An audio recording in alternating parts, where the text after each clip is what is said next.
Howdy, y'all, and welcome to Liberty Libations. My name is Jake Green, joined once again by Alden, Zane, and Steven. How are y'all doing tonight? Cheers. Pretty good. Great. Cheers. We got anything special we're drinking tonight, or usual? It's a good night when you have a Negroni, honestly. Just homebrew, strawberry blonde. Homebrew. A home recipe where the main ingredient is orange juice concentrate because I happen to have some left over. I gotta say, that sounds so bad. Like, I hate orange juice in general. Orange juice mixed with stuff from orange juice concentrate sounds like a lot. The color looks green. It's not a very appealing color, really. No, it's not. It really could use a glow up now that it's being featured on a podcast. It's kind of an orangish. No, it's mixed with orange liqueur, tequila, and chocolate liqueur. Which, if I was being really generous, I would describe the color as burnt orange. But if I were being not so generous, I would describe it as mud. Baby poop. Baby poop. Yeah. There we go. Gosh, why did you choose the chocolate liqueur to go along with those other mixtures? Well, orange and chocolate is a classic flavor combination. So, is it? Yeah. Oh yeah. You get those chocolate oranges at Christmas time. You got to slam them on the table. Yeah. I have never had. You never watched the Food Network? Not enough, I guess. I've never heard of a chocolate orange. Wow. Or like orange chocolate hazelnut cake or something. Or you're just saying a bunch of words that don't go together. you put a refined enough palate. Yeah, you're the odd one out. At least I'm gonna highlight that, Jake. That's fair. I'll take it. I don't mind whatsoever. All right. Well, y'all, what has anything happened in y'all's world and the LP world this week that we should talk about before we launch into our topics? Steven, you got anything? Josh Smith was on Tim Pool. I didn't get to watch that yet, but yeah, I haven't watched it yet. Seemed like a good time. Spike Cohen was on there as well. That was a good episode. And Dave Smith and Scott Horton are beefing now. Are they really? Apparently, Dave quoted him without giving him proper recognition or something. Oh, okay, whatever. I don't care. But I did see. You had me concerned for a minute. I did see that part of the problem was the #1 news podcast on Spotify for the past week. Really? Nice. Yeah.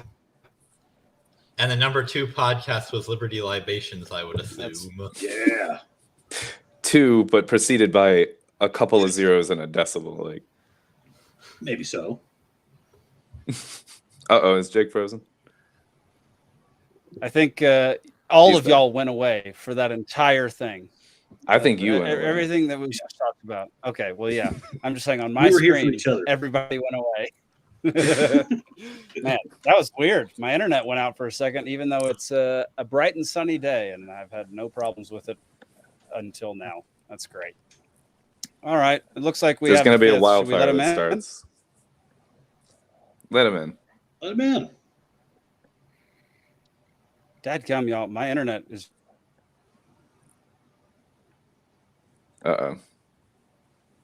Cyber challenged. Yep. Go Gadget Starlink. Yeah. So does this mean? Yep. But at least we got his Tucker Carlson face. At least he closed on that. All right, I'm back. I think we're live, and I thought we started at 8:05. What's this on-time thing? We're becoming a new Libertarian party, Nick. It's a Libertarian party where we show up on time and we take things seriously.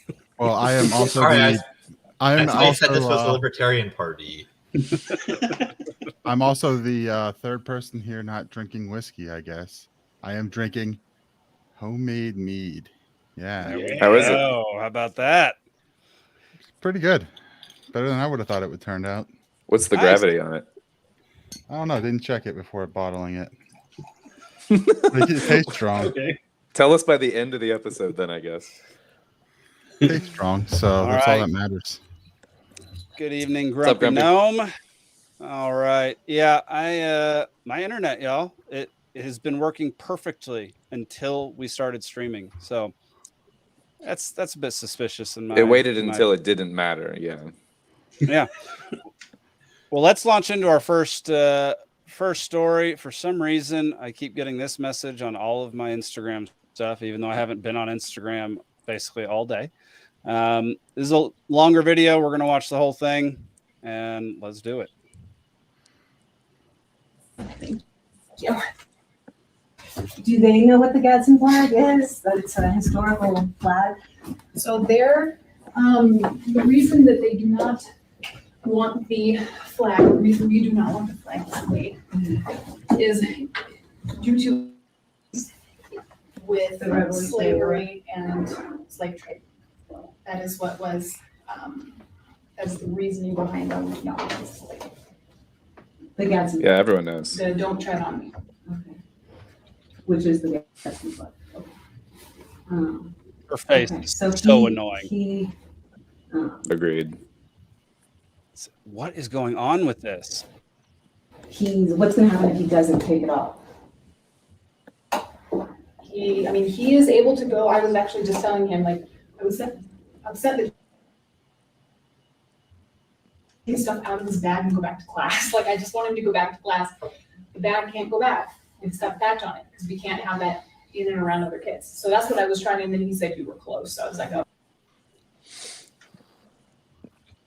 Y'all got to start talking for a bit. I'm gonna That's log all back right, out, yeah. log back in. So we got the basic gist of it here is some busybody Karen, which, let me go ahead and remind you folks, and all love and respect to my wife. Government and school all. teachers are government employees still. There you go. Yeah. Go. And statistically, they test the lowest on all the test scores.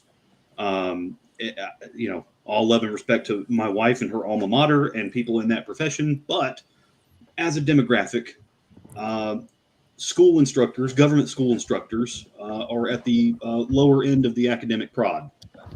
It's just kind of how it is. And now, you get this evidence more and more by these people that try to inject morality into their teachings. They think they're there to, I'm there to, shape young men, all that kind of stuff. And it's like that, you're there to educate. You're not there to inject your morals and things. And it's crazy that, this is the kind of stuff that's coming in the wake of taking prayer out of school. I mean, the two might be unrelated. I don't know. But this is the kind of stuff you get when you have compulsory education on this level, that you just wind up getting the bottom of the barrel of the people that are actually instructing. Is she even a good teacher? I would even just say that what's more troubling is how much she just kept, because I watched the video before this, and how much she just kept going, it's the policy, it's the rule, and she's just like, but avidly enforcing it, and there's no way I would enforce that. I don't care, who told me, like what marching orders it was, and there's absolutely no way. And another point to like the government employee, the teacher thing or whatever, they seem to be very much like just in step with, what's being handed down as sort of like the marching orders kind of a thing, which is frustrating. Mm-hmm. Yeah. I happened to notice that everybody in that room was sitting in swivel chairs. Swivel chairs also invented by a slave owner. So we didn't even start trivia yet, and Zane's got the random facts of the day. Yeah, there we go. Nice. Also, the terrible governor of Colorado defended. Hey! Reason Magazine told me he's the most libertarian governor in the country. My bad. Because he locked people down during COVID. That's my bad. Yeah, and he favors red flag laws. I forgot that reason is reasonable. I forgot about that. But Jared Polis defended the Gadsden flag after the student was removed from class in Colorado Springs. Like, that's the fact that dummy decided to go against what his teachers in his state were saying is pretty funny, and that makes that lady look even dumber than she already did. And just based on those two facts alone, that you can put these two on opposite ends of each other here, that tells me that there's possibly a teachers union in the area. And that's, once government employees unionize, this is the kind of crap you get. If they're allowed to lobby together to get more of your money with no extra output, all you get is extra bureaucracy. Oh, well, we have these extra rules in place. Okay, what does that do for efficacy? Huh? That is the absolutely perverse thing about public sector unions, is that they're unionizing against you. Right. You are the one that they're trying to extract more money from in this situation. But it's way worse than private sector unions because at least, there is some sort of incentive for the owners of the business to, have good relations with their labor force, but also still providing products that people want. With the public sector union, the people who they're negotiating with, the politicians, are not actually like the people who have to care whether the service is good or bad, because they can make you consume the service regardless of how bad it is. But then, they're also the ones that can get campaign donations from the very public sector unions that they just acceded to the terms of. There we go. Well, and it's abuse of power on the teacher's part too, because she's offended for somebody that might not even exist or be a part of this equation. Was there a better person for it? Exactly. Was there a minority kid in this class who was like, hey, that represents slavery, that's offensive to me? Or was she just automatically offended for them? There's also the concept Springs, I don't think there's any minorities kids in the class there. We are talking about Colorado Springs. So isn't there a prime example of that would be the NFL? Okay, so you have the Washington Commanders, because the Redskins team was racist, right? So now you have an Indian tribe that's lobbied together that were like, bro, that was preserving our heritage for the last 80 years. We want it back. Bring back the Redskins. Yeah, there's a petition going around. Wow. Yeah, and now the team is not recognizing them. And they're like, that's racist because now you're saying we don't exist. Dang.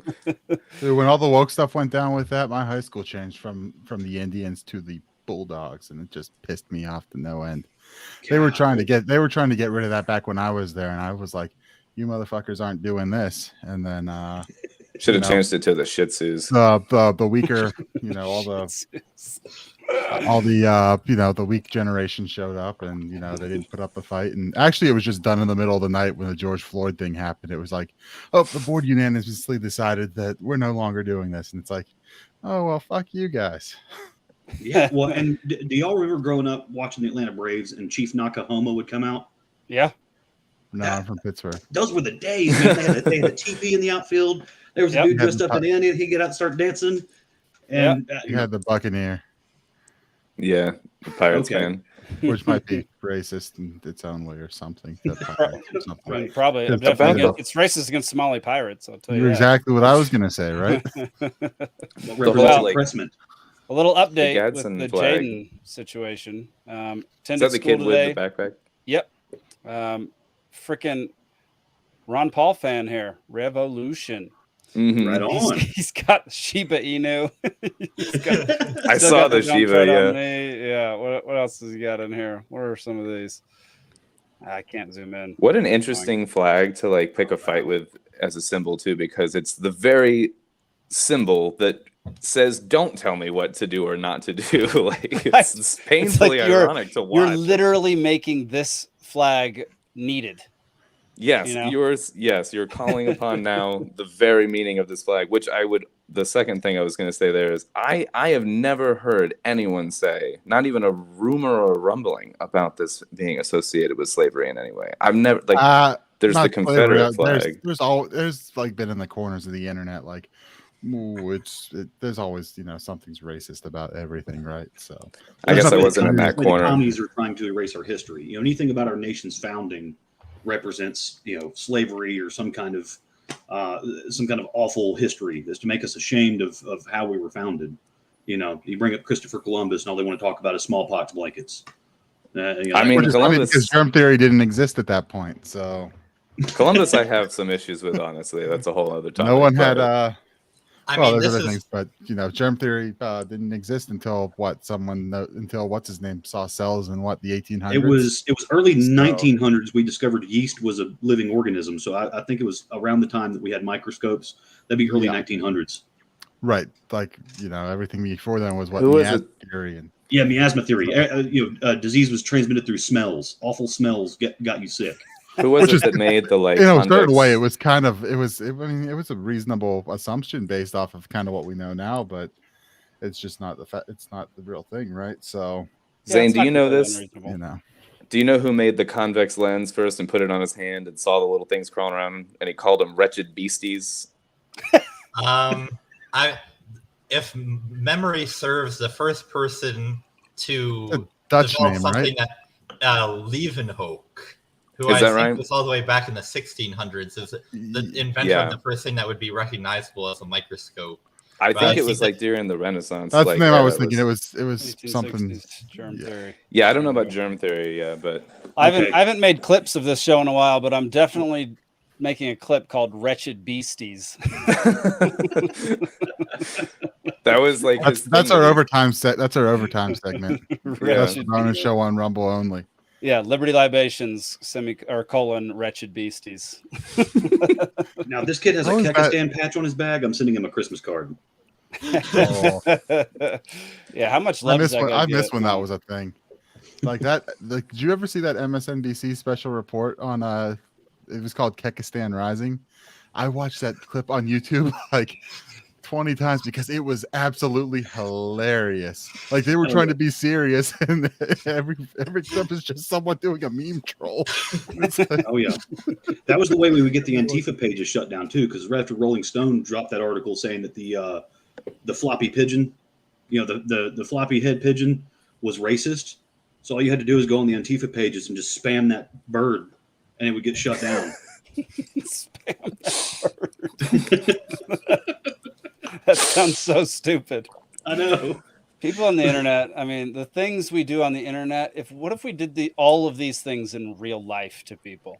If like just in real life, everybody just showed up with signs of that stupid pigeon, like that stupid bird, and just memed the crap out of people in real life. I mean, back in my day, we had a Xerox machine in the house. We used to Xerox our butt cheeks and put that in the mailbox. About the same thing. Yeah. That'll get you taken down too. That is pretty great. All right, y'all. Well, we're gonna do this early. It is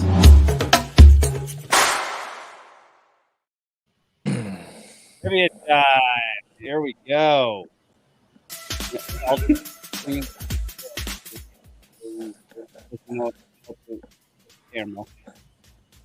All right. 8/31/23. This day in history, Ruby Ridge and Flag on the Play. The categories, you all know the rules. We're not going to go through them. The all-time scoreboard is Zane 8, Nick 3, Jeff 2, Stephen 1, Audience 1, Alden 1.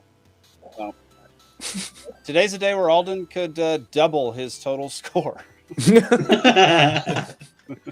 As could I. So could the Steve. First round is this day in history. I will be reading, as usual, the entire question, and I will try to note who puts their hand up first. Let's do it.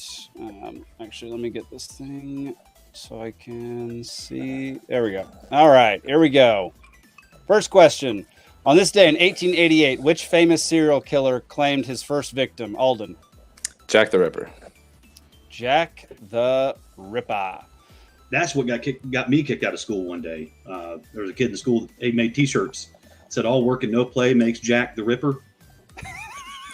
And there was like 3 dozen of us wearing the shirt one day, and all the teachers were like, "No, all y'all over to the side. Get that out of here." I had a different thing pop into my head when you were like, "That's what got me kicked out of school." It's like, you killed someone? Like, yeah,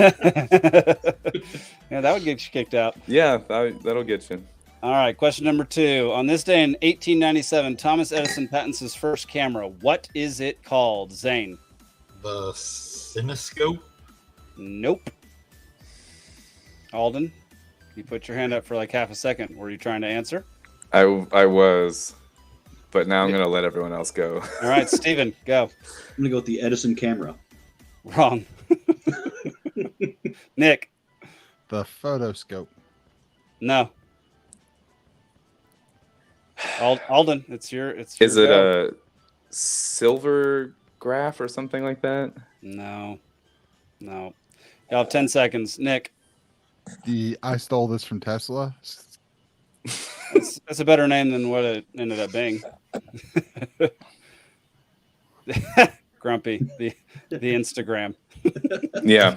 Joel Jones, you get the point for the audience, brother. It is the kinetograph. Dang it. Bravo, audience. Is Joel Jones a new watcher? I don't recognize him from. I don't recognize him either. Joel, thanks for tuning in welcome. to the show. Welcome. Here we go. Next question.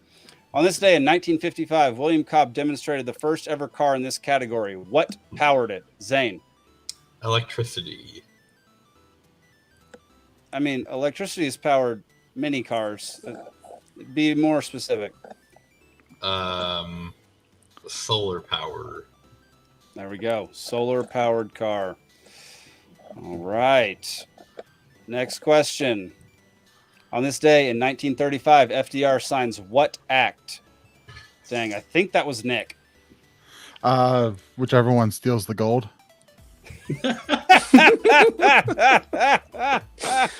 No, Stephen. The New Deal. Hang on a second. Let me. Pretty sure that's a collection of acts. Yeah. I think that was. The old deal then. So actually, this is interesting. I didn't. I should have done a little bit more research on this. It was signed. Looks like it's been signed multiple times. I might have to void this question. Void it. Yeah. The answer is Neutrality Act. Ah. However, there are multiple Neutrality Acts, which I had no idea. Do any of happened- them actually keep us neutral, or are they all just like a pretense for war? First, let's see. No, they're all pretense for war. Yeah, we move our ships closer and closer to them and say, "Stop touching me! Stop!" Yeah, but there were I'm not three of them I'm not were touching you. signed. Yeah. How Three- dare you don't like that we put nukes on your border? 3 of them were signed during the 1930s. So that question is voided. All right. The real question is whether neutrality is a really convoluted acronym. I don't know if we're doing that quite yet. I mean, that's a today practice to sell it to the dummies. Yeah, that's fair. All right, next question. On this day in 1997, what famous member of the royal family died? Zane. Princess Diana. Nailed it. Not the hardest one, but they're not all going to be hard. But the fastest hand, though. Yep. Next question. On this day in 1991, what country declared independence from the Soviet Union? Alden. I think there's 2. I think it's Kyrgyzstan and like Uzbekistan or something. It's only Uzbekistan, and you got it. Right. Wow. I thought it was both. They have bone in their brain anyway. I think Kyrgyzstan was a different day. Oh, okay. But it was around the same time. Okay, and that's then, right. It is this day in history, not this week or whatever. Yeah, Joel, Ukraine was last week. That was last week, actually. Yeah, we had the Last same week, question yeah. last week. I Uzbekistan, just trying to remember which one it was. Uzbekistan is inferior to Kazakhstan. Very nice. King of the My name is castle. Borat. Goodness gracious. Oh, bone in their brain. Here we go. On this day in 1945, which Irish singer-songwriter was born who went on to write mega hits such as Into the Mystic, Domino, and Brown Eyed Girl? Steven?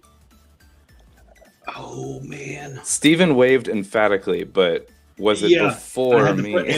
Alden, you got to go towards the screen, man. You can't just put your... I can't see Dang it. Just put your hand up. Gotcha. I've told you a million times. That's true. Wrong. It is Alden. not Bob Seger, but I think it's Van Morrison.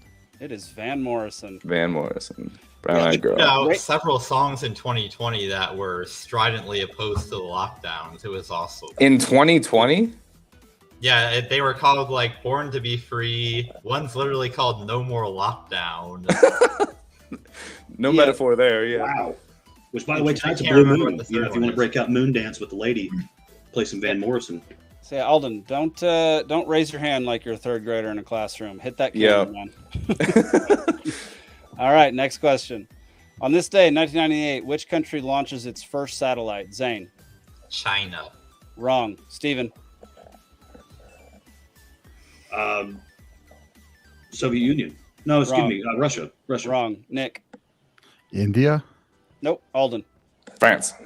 Wrong. Dang it. Open back up to the floor. Zane. Japan. Nope. Nick. Italy. I love Alden. He's like using the force on the camera. Alden. You will say it's France, yeah. Alden, pick. Italy was not correct. Italy was not correct. Britain. Nope. Steven, you get one guess, and then it's going to either the audience or to Sudden death. I'll go with Spain. Wrong. It is North Korea. I would have not guessed that. Yeah. As I did not guess that. I didn't even know that they'd gotten satellites up there. Yep. Permanent ones. On this day in 12 AD, which Roman emperor was born whose brief reign was marked by unpredictable and tyrannical behavior, ultimately ending in his murder? Nick. Nero? No. Zane. Caligula. Freaking Caligula. Yeah. Bravo. Dang So it. many options on that, though. Yeah, but thank you for the writing style, though. There are not so many Calligraphy, options. is that from that? There are not so many options because there's only one that was born on this day. During that Right, time. like as far as tyrannical Roman emperors, there's a lot of good ones. Somebody look up Nero's birthday. Yeah, that's true. All right, next question. On this day in 1973, this legendary and prolific director died. He directed 140 films, primarily in the genres of Western and military history. Who was it? He's known for Westerns.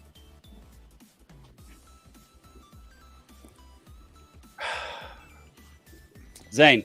Jackie Chan. Oh my God. Call back to 10 episodes ago. Yeah. Yeah. This is sad. Alden. The good, the bad, and the ugly. What? The audience gets it. It is John Ford. Thank you, Mitch. You're the man. Did he direct The Good, the Bad, and the Ugly? That's a good question. He directed so many daggone movies, man. Like I don't know Western directors. Many movies. Yeah. I mean, I know Clint Eastwood, but he's still alive. That's why I was going to make that same statement. Yeah. At the end of round 1, Zane 3, Alden 3, audience 2, Steven and Nick nothing. You gotta call me once in a while. So today is the anniversary of the end of Ruby Ridge. So I thought this would be a great category. So here we go. Per usual, if it's asking for a number, you each get one guess. So you better make it count. All right, here we go. What was the name of the informant who befriended the Weaver family and played a role in escalating tensions before the standoff?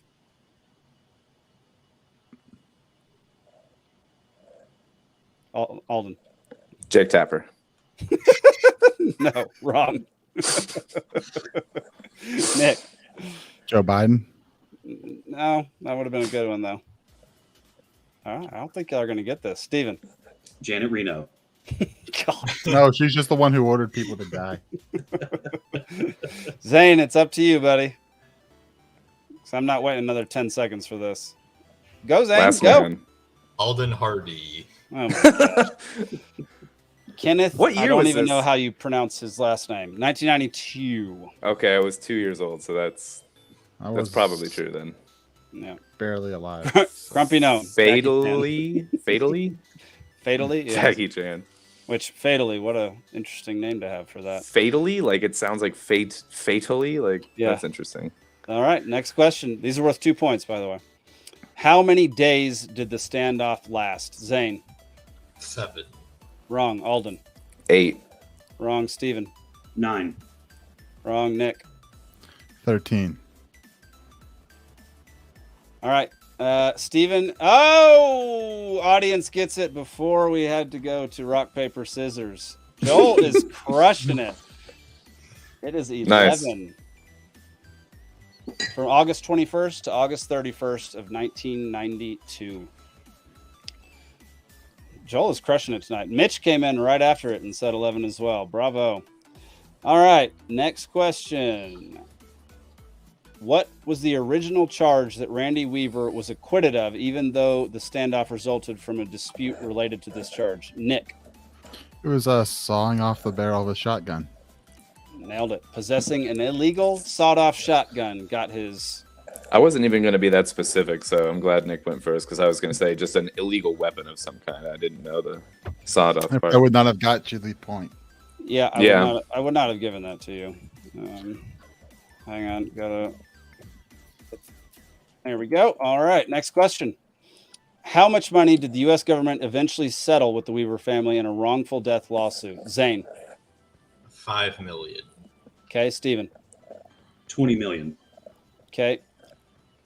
Nick. I'll take $1, Drew. Alden. He even called him Drew. I like gold. Alden. Guess. 1 million. 1 million. Zane wins it with 5 million. It is 3.1 million. That is gosh, Grumpy Gnome, frustratingly- you came in right at the end. You'd have gotten it. Audience would have been up even more. All right. Joel said thought it was failure to appear. That happened, I believe. It's both. That's after. Yeah. After he was charged for the shot. After he Correct. was coerced into The initial charge was the gun, and then he didn't appear. Yeah. Yeah, Correct. because it was the ATF who were trying to get him to basically be an informant about the white supremacists in the area, and they so saw off his shotgun barrel for us, and he's like, no, I'm not gonna saw off the shotgun barrel for you. Apparently, it was like hounding him until he's like, fine, I'll just saw the damn barrel off, and then they're like, oh, you broke the law. Is it really? Was it like an entrapment? I was kind of basically thing? like, it was a complete entrapment deal. Hmm. And then I didn't he even was know like, yeah, and so he was, and actually the failure to appear wasn't, as far as I think, the way it went was they changed the court date on him, and that's what led to the failure to appear. It wasn't like, well, this is bullshit and I'm not showing up. It was like they didn't inform him properly. Oh. Their date. They changed it or something, and Deep cuts trivia. Interesting. All right. Final question of this round. Here we go. What broader anti-government movement did the Ruby Ridge incident help expand across the U.S.? Nick. the militia movement. You are darn right, buddy. I was almost certain that one of the answers was going to be Lon Horiuchi.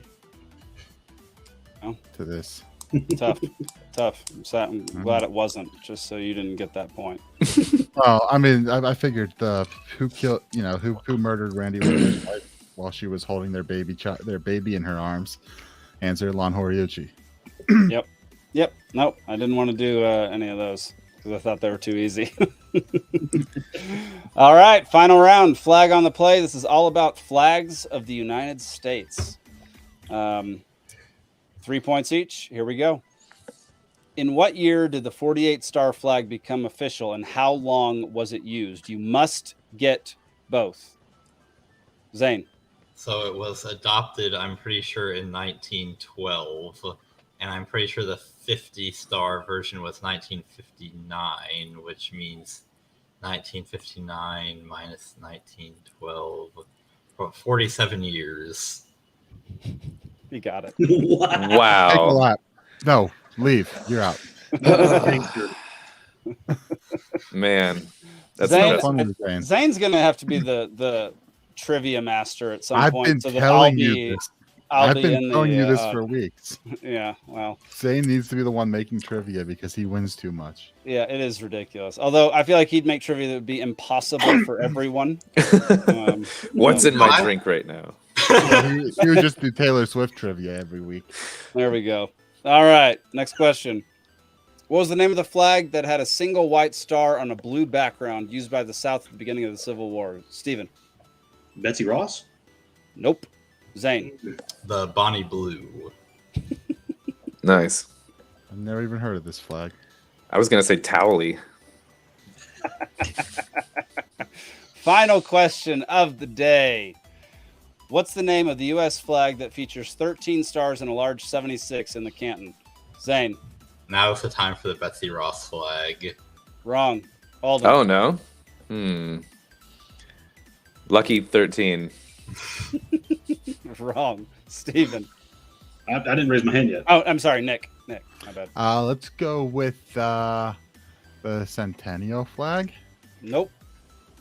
Steven, you got an answer? The Continental flag.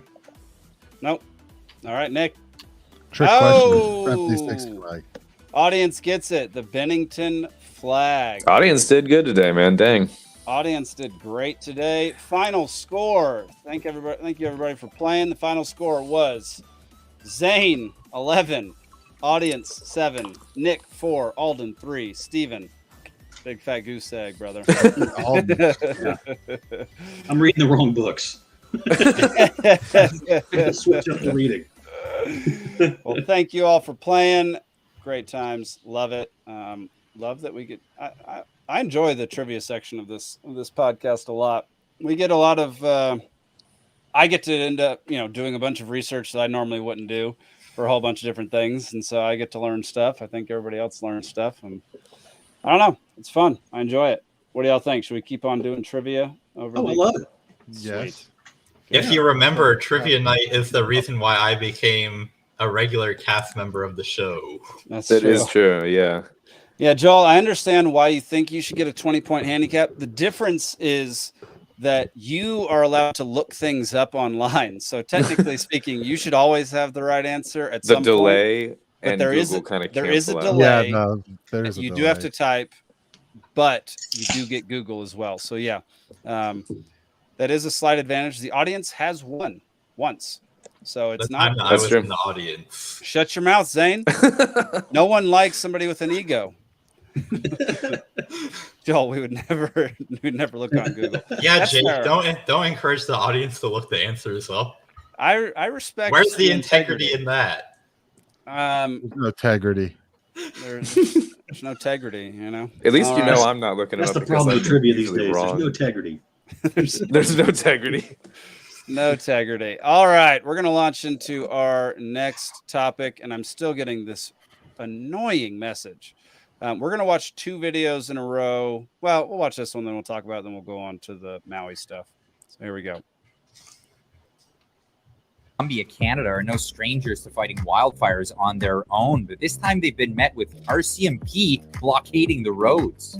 So I'm going to be arrested if I go across that bridge. Why are we wasting these resources right now on this? That's just the way it is. Like, you don't understand. Like, yeah, save your house, but when that bush is behind and I can run out there with a shovel and buckets of water and put out 30 spot fires in a day, when I save that old lady's house, I can save 10 people's house. Not only have they restricted their travel, but in some areas they've shut off the water. Somebody on Facebook or Instagram can tell me why there's no water in the water hydrant.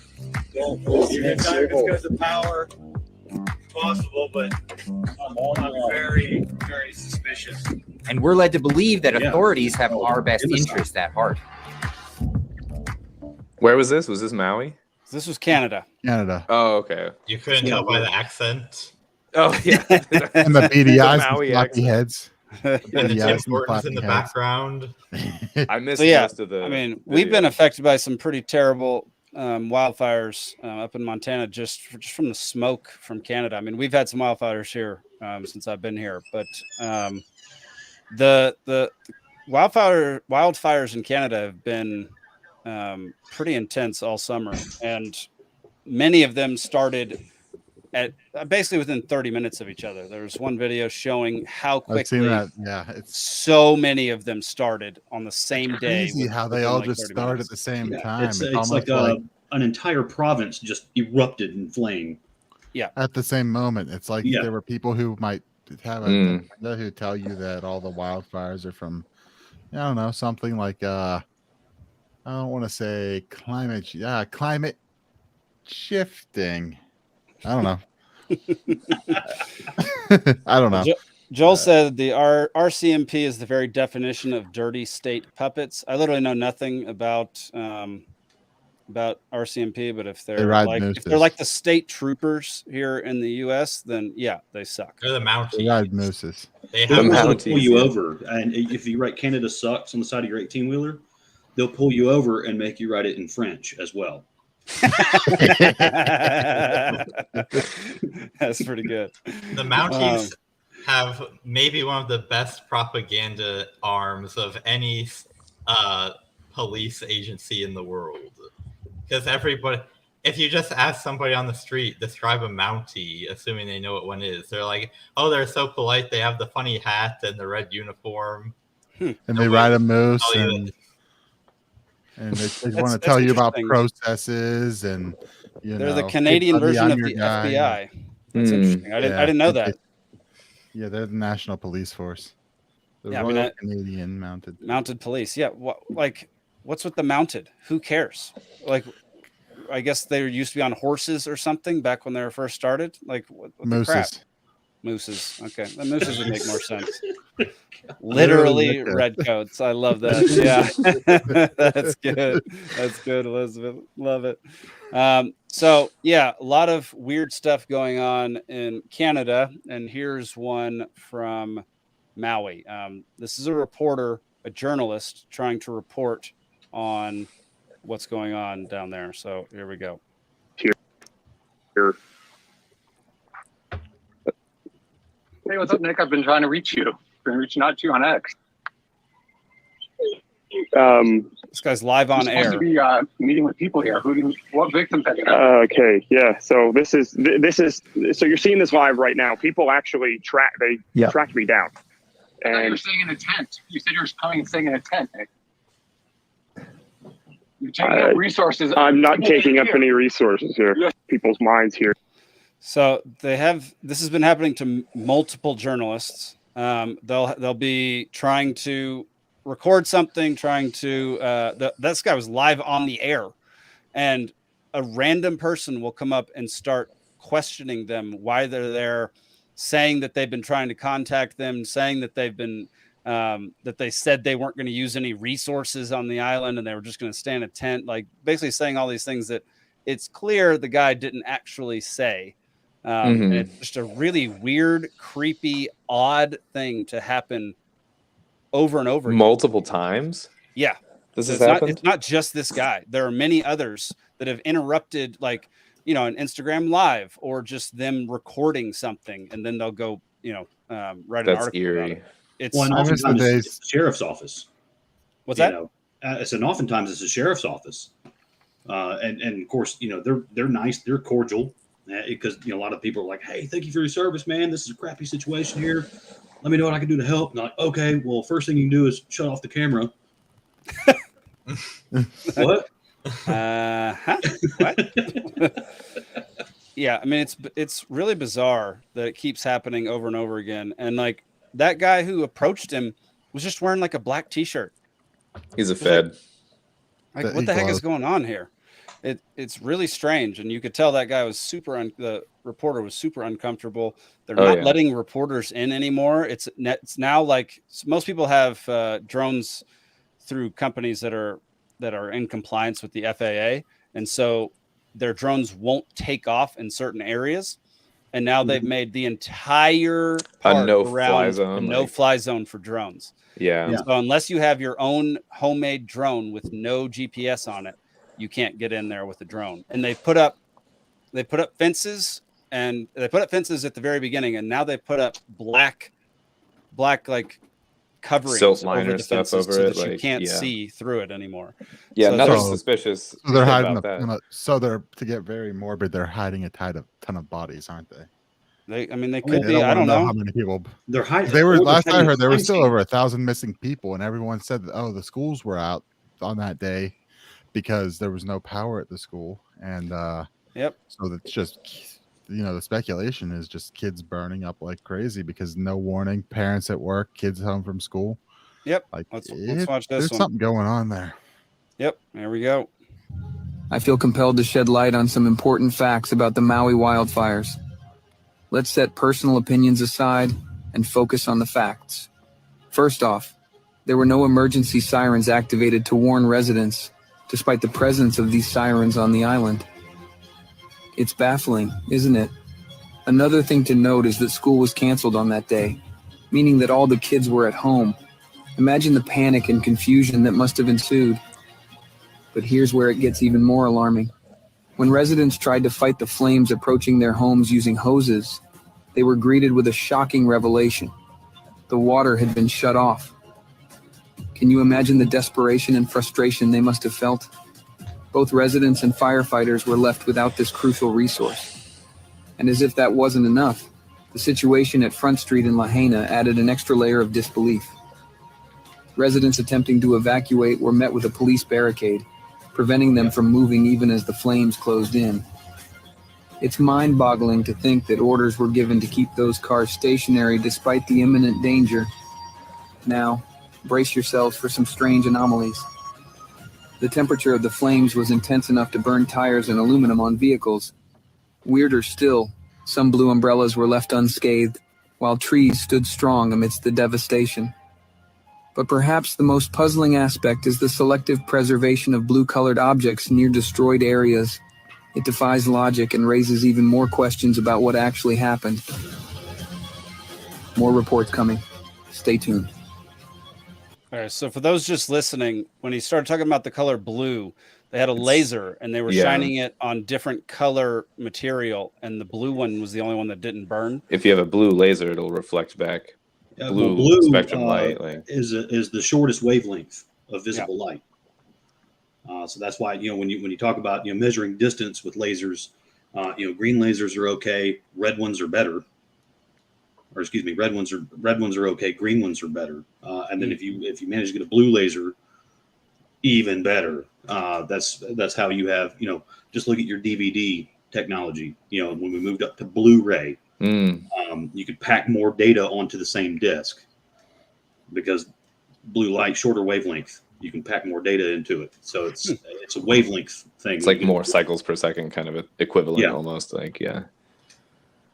Interesting. So I'm going to do a bit of a variation on my typical routine of being skeptical of conspiracy theories, which is to say to anybody who understandably thinks that the space laser theory is not correct, I'm speaking directly to you because I'm pretty sure that the space lasers probably aren't real either. However, that doesn't mean that automatically everything about this is on the up and up. There can still be plenty of really weird things that all the officials did and really weird things about the situations. And just because it's probably not space lasers doesn't give us a pass for saying that all the bureaucrats just did everything right. I think a lot of times people will point at the craziest theories that somebody brings up and be like, see, don't you think this is crazy? Therefore, there's absolutely nothing here worth looking into whatsoever. And that's not the correct way to think about it. There we go. Right. And we certainly have enough evidence here, for Occam's razor, the simplest answer being the most possible arson. One. Right, arson. Is, human negligence. Arson started it. But now we have the barricades, the water not working. You have this crazy Obama appointee talking about how they worship the water, and we can't just willy-nilly go using it. We have to respect it. The Mother Earth Gaia spirit kind of crap. And wasn't he on the ground before the fire started? Yes. Yeah. Turning the valve off apparently. And then there's other local reports talking about there's fresh axe marks on the power poles. That they were structurally compromised prior to the fire, so the power was left on. So that's hey, we just had a hurricane go through California and Florida. When they know it's going to hit after it's a certain category, they cut the power off by default. If you're in the middle of a nasty storm, they'll throw the switch because if the power's on and one of these poles goes down, kaboom, it catches stuff on fire. Yep. And apparently they didn't shut the power off.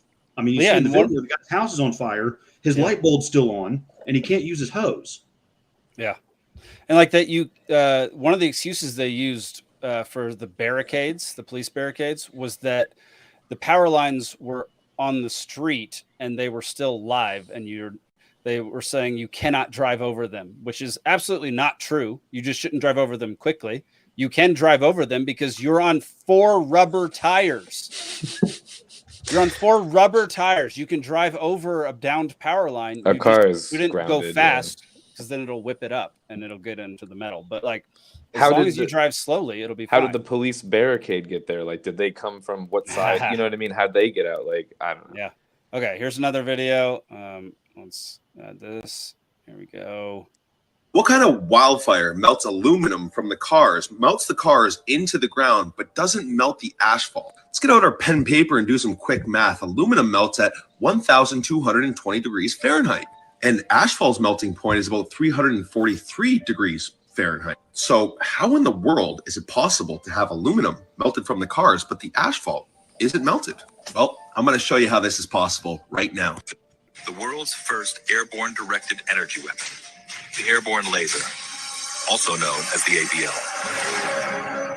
Just mounting the ABL requires one of the most sophisticated and elaborate modifications in history. The entire nose section is removed and retrofitted, and the world's largest titanium plate is installed to hold the enormous turret-mounted laser in place. The ABL system is designed to find, track, and destroy an enemy target in the air and on the ground. It can loiter at 40,000 feet for 5 hours, refuel in midair, and destroy a target 60 miles away in less than a second. This is why everything in blue was still intact, just like these umbrellas. Lasers can actually be programmed for different wavelengths. Notice how it doesn't burn the blue, but it burns everything else. In this episode of The Simpsons, they erect a new statue. When the sun hits it, it causes a laser beam. The same statue that was mysteriously placed in Hawaii. And now let's look at the aftermath. Everything is disintegrated except for this blue umbrella. It's time to wake up, people. Peace and so what kind of... I mean, once again, so true story. Simpsons predicting the future. Yeah, that's crazy how many times that's happened. True story. My dad's did some of the optics on that plane, so like I'm a little bit familiar with it, and I mean it's kind of a project that never went anywhere. Interesting. Well, but we have an Air Force base in Maui where this tech is on drones. So, it never went anywhere at the time. Doesn't mean we gave up on it because there's, I mean, we have, directed energy weapon, drone-based energy weapons being researched at an Air Force base in Maui. It's a lot of things we have for that stuff that didn't go anywhere, like on an official level, that still kind of exist, in theory, like in somewhere, like, but just not mass used, I mean, I remember being a junior in high school in 2002, reading Time magazine talking about, these lasers we have on our aircraft carriers now, that can maim, blind, or kill enemy combatants 1,000 miles away, that kind of thing. Of course, at the time, you had to have like an entire Connex, an 18-wheeler, the big metal containers that go in the back of the 18-wheelers. You had to have like one of those full of whatever to make that laser possible. Now, I mean, here we are. Now you can do it later. from I'm like sure it's an condensed a little Xbox bit. or something. Yeah. Yeah. I'm to the point where I actually think it's probably good if people, at least some people, believe in the space lasers, because whatever can make somebody realize that the government has lots of evil people in it and it's not out to serve the common good. I don't want to essentially do the work of a Fed by saying, oh, there's no way that they would ever use space lasers. I really appreciate it. I'm sure that there are people that would. I'm sure there are people in the government that would do that if they could. I'm just often skeptical that they can without it really being found out by more than just people on Instagram. I guess my other concern is that when we go straight to talking about the space lasers, we kind of forego the easier sell of it's really screwed up how this water bureaucrat turned all the water off, because we all have such faith in the wisdom of the central planners to know how, like, to know the best way of dealing with wildfires. And we know the best way to keep them going. And we have a bunch of dolts in law enforcement that will follow whatever order the bureaucrats give them when the bureaucrats don't know what they're doing either.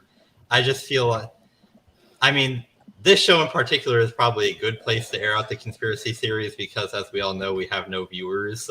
I'm just saying, as a general rule, I don't lead with... Our no viewers just beat me in trivia. So look, I'm not connecting the dots. I'm just saying there's information that allows you to go down different rabbit holes, because you have the chief of police down there in Lahaina, whatever it is, was the captain of Las Vegas Police Department during the whole casino thing. What was the casino thing? The guy that carried 400 pounds of guns and ammo by himself to the 32nd floor unnoticed. Yeah. Kicked out an And then there was, window and then he had two rooms, and the second room was both that was connected to the room that he was found in had both doors, both the connecting door and the hallway door locked from the inside. But yeah, that was part of their investigation. Fuck up. And then he proceeded to kick out a 2-foot thick window by himself.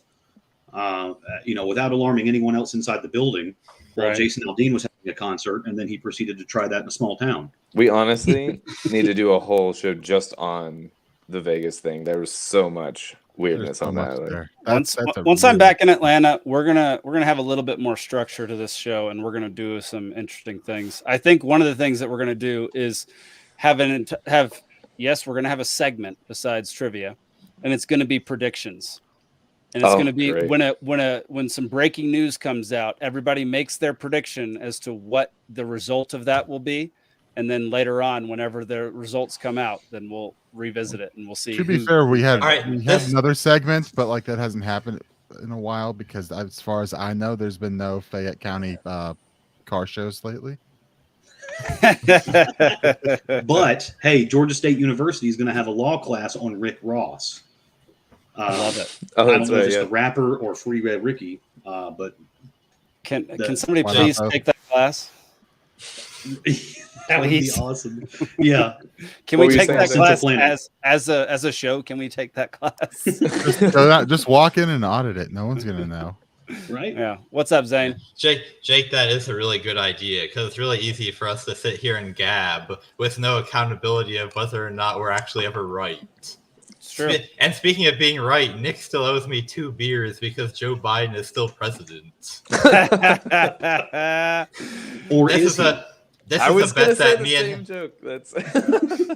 me and Nick made a bet, I think back in November or December, that it was before then, but yeah, we double or nothing whenever I lost the first time around. Yeah, but Nick contended that somebody other than Joe Biden would be the president by May. Well, judging by the number of vacation days he's taken, somebody else is president. I mean, you could argue Jake Sullivan's president more than Joe Biden. He's been on vacation literally more than half the time. Yeah, mentally and physically. Oh, there you go. Yeah. He's in his happy place. These are some images that Alden sent me about cars burning up nearby trees that were untouched during wildfires. Alden, did you have things to say about this? Yeah, this was in 2018, by the way. Yeah, these have been going on for a while, and that's why the Maui thing. I haven't even looked into the Maui thing that much yet, and there was more that I was finding in California and in Canada years ago even. And there's like completely just. It's also so that guy in that short, he had looked up the melting point of aluminum, and a lot of the times the wheels, they're called alloy wheels for a reason. They're aluminum alloy, and often the melting point is even higher than aluminum if it's like an aluminum nickel alloy or something like that. So there we go. It's even If higher. we're going to take the Placie angle on that, it's Chinese slag to a certain extent, and it's not actually aluminum. That is interesting, and that's a whole other thing as far as like China sending their industrial what if we're waste flooded with an inferior like metal that, your average bonfire, your average backyard campfire melts your wheels on your car now. All right. I think it was Steven that sent me this one. Air Force Maui optical and supercomputing site. What's the deal with this one?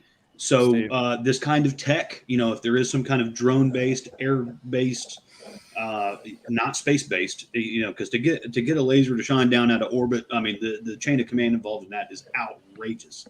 But you could have a swarm of drones fly over a town in a matter of minutes that would have this tech attached to them.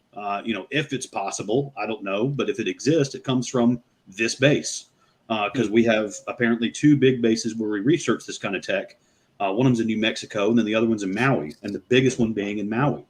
Look at that thing. Holy crap. That's huge. That's almost like COVID coming out of what was the name of the specific lab in Wuhan lab. But then the full name of the lab that like had the name of the disease in it, the novel coronavirus lab or whatever. It's like, how would that be correlated? Oh yeah, it is the lab that George Soros owns. Yeah, that's very interesting. Yeah, I mean, all I know, like, unless you're there, I appreciate. There's a guy on Tim Pool the other day.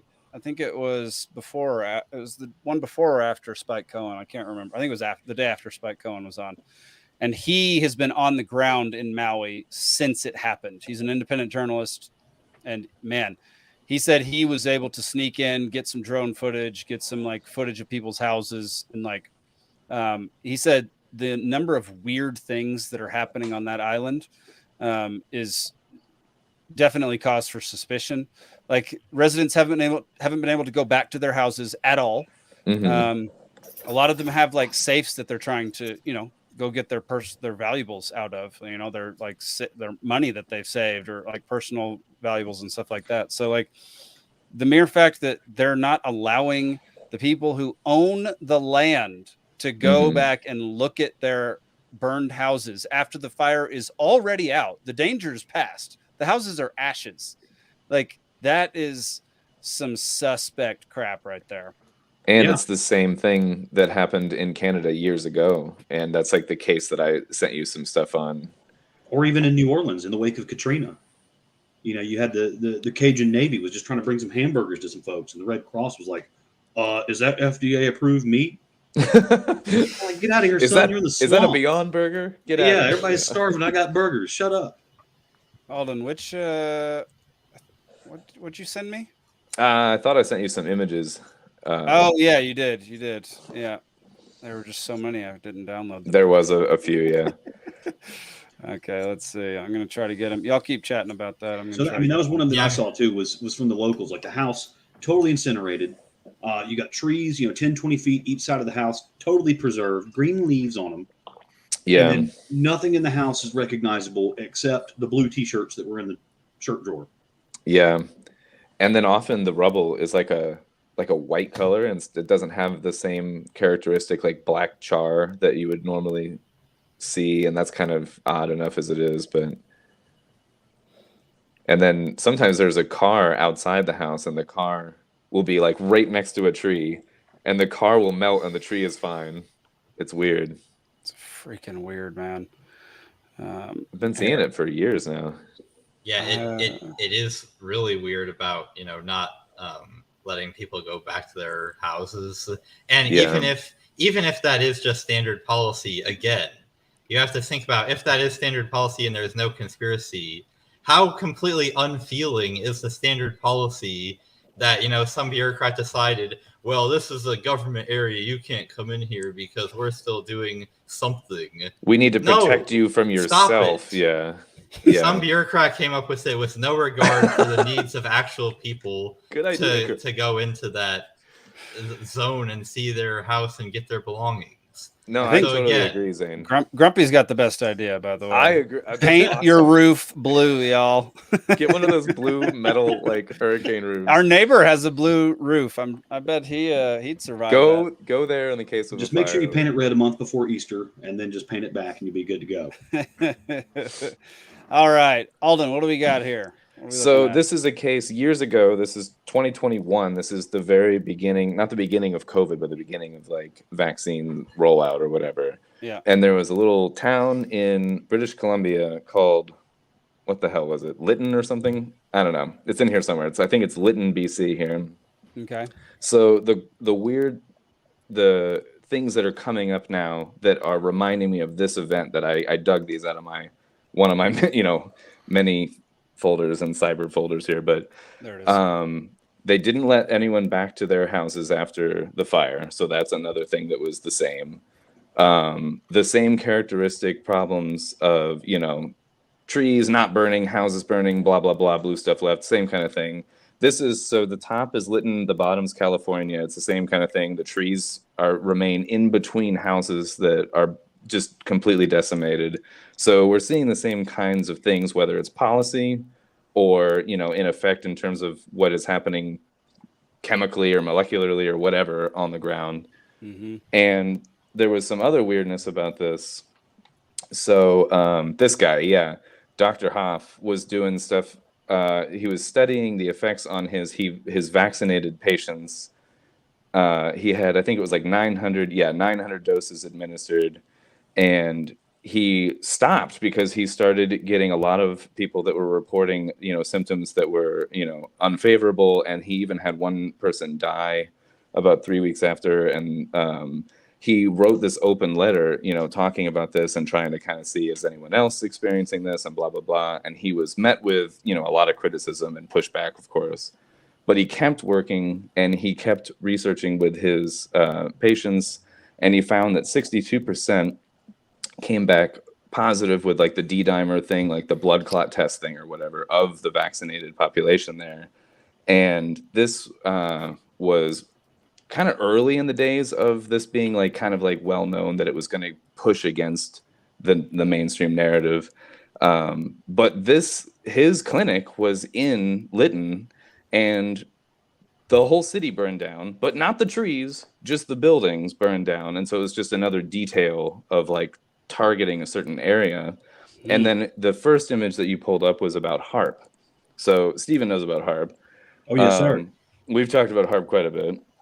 So this is HARP gets in the same week, gets a $9 million grant to do. So the Army apparently officially said like, oh, we don't use the facility anymore, but they let other like, apparently the National Science Foundation now uses it or whatever.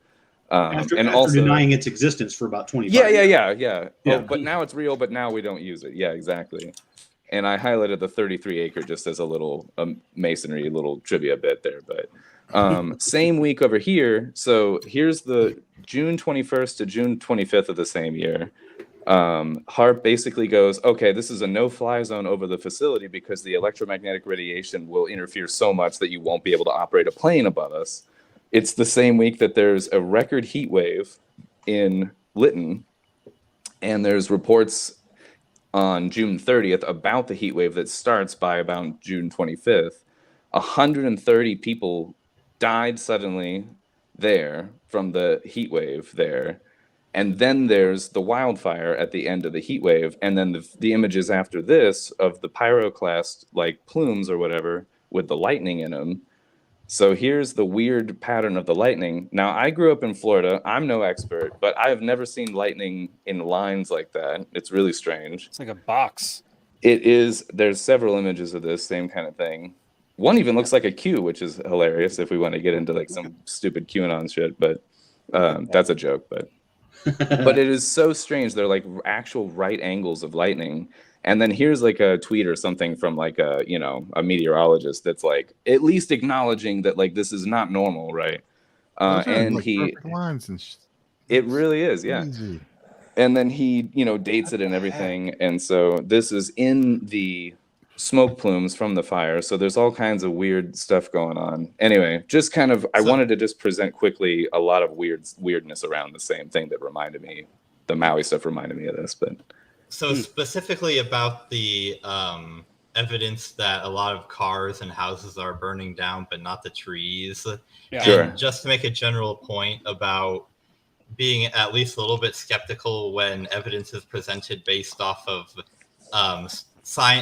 scientific principles not being as you would expect. Like it's very intuitive that if the car is burning down, then the tree should also burn down. Right. But I just did a little bit of looking into it and found that there are actually a lot of species of trees that are very fire resistant, either because they have really thick bark or because their tissue is very moist or because they have really high crowns.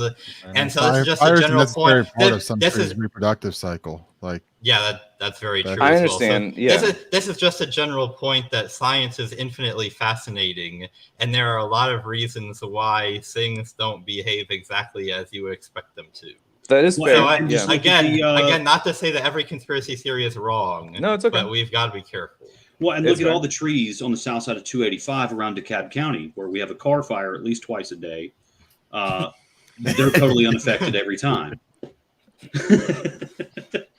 No, it's okay. It's one of many points that I thought were weird and interesting. And there are channels called Amazing Polly, and they did like a whole like hour-long rundown on this particular event, and they get into other weirder stuff. Even the bonus round of this is like it involves, some people spotted a train that was on fire in the area, and that's weird stuff. And then the kind of train that is, it's a CN train. CN was actually fined $16 million the year before for for starting a fire 10 miles south or 10 kilometers south. So like, I don't know, 8 miles south of That was a Lytton. kilometer. Yeah. But to be fair, there's only 6 major railroads in North America, so I thought you one would of them have something started to a say about fire. that, Nick. Yeah, but Is- CN you're is one that's in the Warren 6. Buffett one, right? I mean, that's the one that he's No. Bill BNSF Gates. is Warren Buffett's. Got it. Bill Gates is, I was getting to that one, is actually the shareholder of CN. And then, you know, that's why I said this is the bonus round, because it's just like extraneous variable, you know, details or whatever. But there was a report in the news in the area at the time of some people reporting a train on fire or whatever, and just being, you know, just another weird detail. And it just so happens that Bill Gates is the largest private shareholder of that particular railroad. And of course, we all know that Bill Gates has invested heavily in people taking the vaccine. He actually invested $10 billion with a B of his own dollars into 3 different companies that I think the quote is like, I have it written down here somewhere. What does it say about this? Increase access to vaccines, which we all know what that means, right? But yeah, that he invested $10 billion of his own dollars into companies that basically push vaccines or whatever. So he's heavily invested in this as a concept. We all know. And he did the centennial keynote speech at the International Eugenics Conference on YouTube. But if we play this clip, we'll get banned now. Oh yeah, don't play it's really interesting. Yeah. I bet it's interesting. Anyway, that's like I said, the bonus round of just because it's I'm not trying to specifically pin that to this, but it has been brought up and it is just kind of weird surrounding details. But yeah, that's fair. Yeah, it is pretty interesting. Well, and so you know, I see the angle you're taking as well. You're getting into military weather weapons, right? So we have several and political targets. Yes, specifically why this little town? Like, yeah. Well, so you bring up that one doctor, yeah. So we had there was, what was it, Dr. Bradstreet, I think his name was. He had a clinic in Florida, and then he had one in Atlanta, and he found out that there was a specific type of protein that in one of his stepchildren reversed autism. That he treated them with that, and then within 2 years, we had 13 or 14 holistic naturopathic doctors just in Georgia all of a sudden suicide themselves in mysterious ways. What? You know, some of them, I don't know about this. We're talking, you know, 5 feet tall ladies had a 12 gauge shotgun. What, did you pull the trigger with your toe? Dr. what? Bradstein? Is that Bradstreet. Bradstreet. I'm going to look Bradstreet. Yes. And at the time, my mother was going to see Dr. Carrie Made. And she was at the time in Henry County, Georgia, and she knew many of these doctors, and she was like, they are not suicidal. And she got a little flaky for a while because she thought she was being followed. Yeah, I'm not surprised. Yeah. So, but aside from that, you get back to the military weather weapons. I mean, this goes all the way back to just right after World War II, 1947, I think. Operation Popeye. What was the guy's name? Bill Livingston. I mean, which one was Popeye? That was the one where we were doing cloud seeding, where we figured out we could steer hurricanes. Yeah. Like we couldn't create them, but we could magnify them and steer them. Yeah. And I was it silver iodide they were putting into it? I don't remember what. Dude was on 60 Minutes. I think his name was Bill Livingston. Silver or aluminum? Yeah. It's always aluminum. It was some sort of silver something. Yeah. Yeah. And so you know, it started with that, and we knew, you know, in Vietnam. We did cloud seeding, you know, whatever we learned from Operation Popeye, we did the cloud seeding to flood the Ho Chi Minh Trail. We extended their monsoon season for 2 weeks and disrupted their supply chain. Someone in the Manitoba conference thing or whatever in that I'm remembering this from looking into the whole Lytton, BC fire thing or whatever. Someone was asked directly about like a question and they kind of danced around it, and in their dance around the question ended up thanking the some kind of officials for bringing the rain or some kind of a weird thing, and anyway he ended up thanking those in charge or whatever he said for bringing the rain over there. It was just kind of a weird thing. That's a weird thing. That reminds me of that, but Yeah, you can cloud seed. I mean, it's expensive, but it's not like quote unquote hard. Right, and that's not even what we would call military grade weather manipulation. No, that would be more like heating. What you're talking about, lightning patterns moving at right angles. Yeah. Like that's not, that's not odd. That's not a random assortment of nature. Right. Having something like 24 new clouds added to the cloud registry in our lifetime. Now what's special about our lifetime since the several hundred years we've been observing cloud formations? Oh, right. I don't know. The ability to throw megawatts into the ionosphere. Yeah. Picking up where Tesla left off here. Yeah, exactly. Yeah. So there's something to it. And then, China even has entire government departments dedicated to weather manipulation. Yeah. They have websites where they show they fire at this machine and within a couple of hours, there's a damn thunderstorm over the site. Yeah. I mean, I literally wasn't even joking as far as like Tesla's hotel room was raided like hours after he died. And by Donald Trump's uncle. That's true. We talked about this. Yeah. Yeah. Little baby Donald Trump was probably there. There you go. Well, so his uncle Baron Trump traveling through time. Yeah, maybe. That's a whole other theory. Yeah. Yeah. It's in the book. There's a book about it. Interesting. But anyway, it gets weird. Oh, and then the one last detail about the Lytton thing. The police were knocking on people's doors, like personally, like very, very early in the whole fires thing. And no one knew otherwise that there was a fire because the cell phone was knocked out like at the get for everything, the cell phone connection everywhere. They have 3 towers in the city and they were all down. Interesting.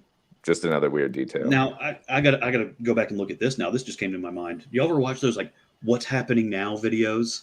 Where they try to convince you like the apocalypse is happening. Like, look at these dead whales in Brazil. Now look at these birds falling out of the sky in Japan. Yeah. But there was one of them was like a weird knocking sound. And there was like an entire province in Canada in the late 90s that was like, they heard this. Oh, underground. This right? What it sounded like anyways. Yeah, I don't know. There's places all around the world that have reported like at 3 a.m. like they hear like weird whirring and ticking and humming and knocking sounds like deep underground, and they're basically told go back to sleep. Dwarves.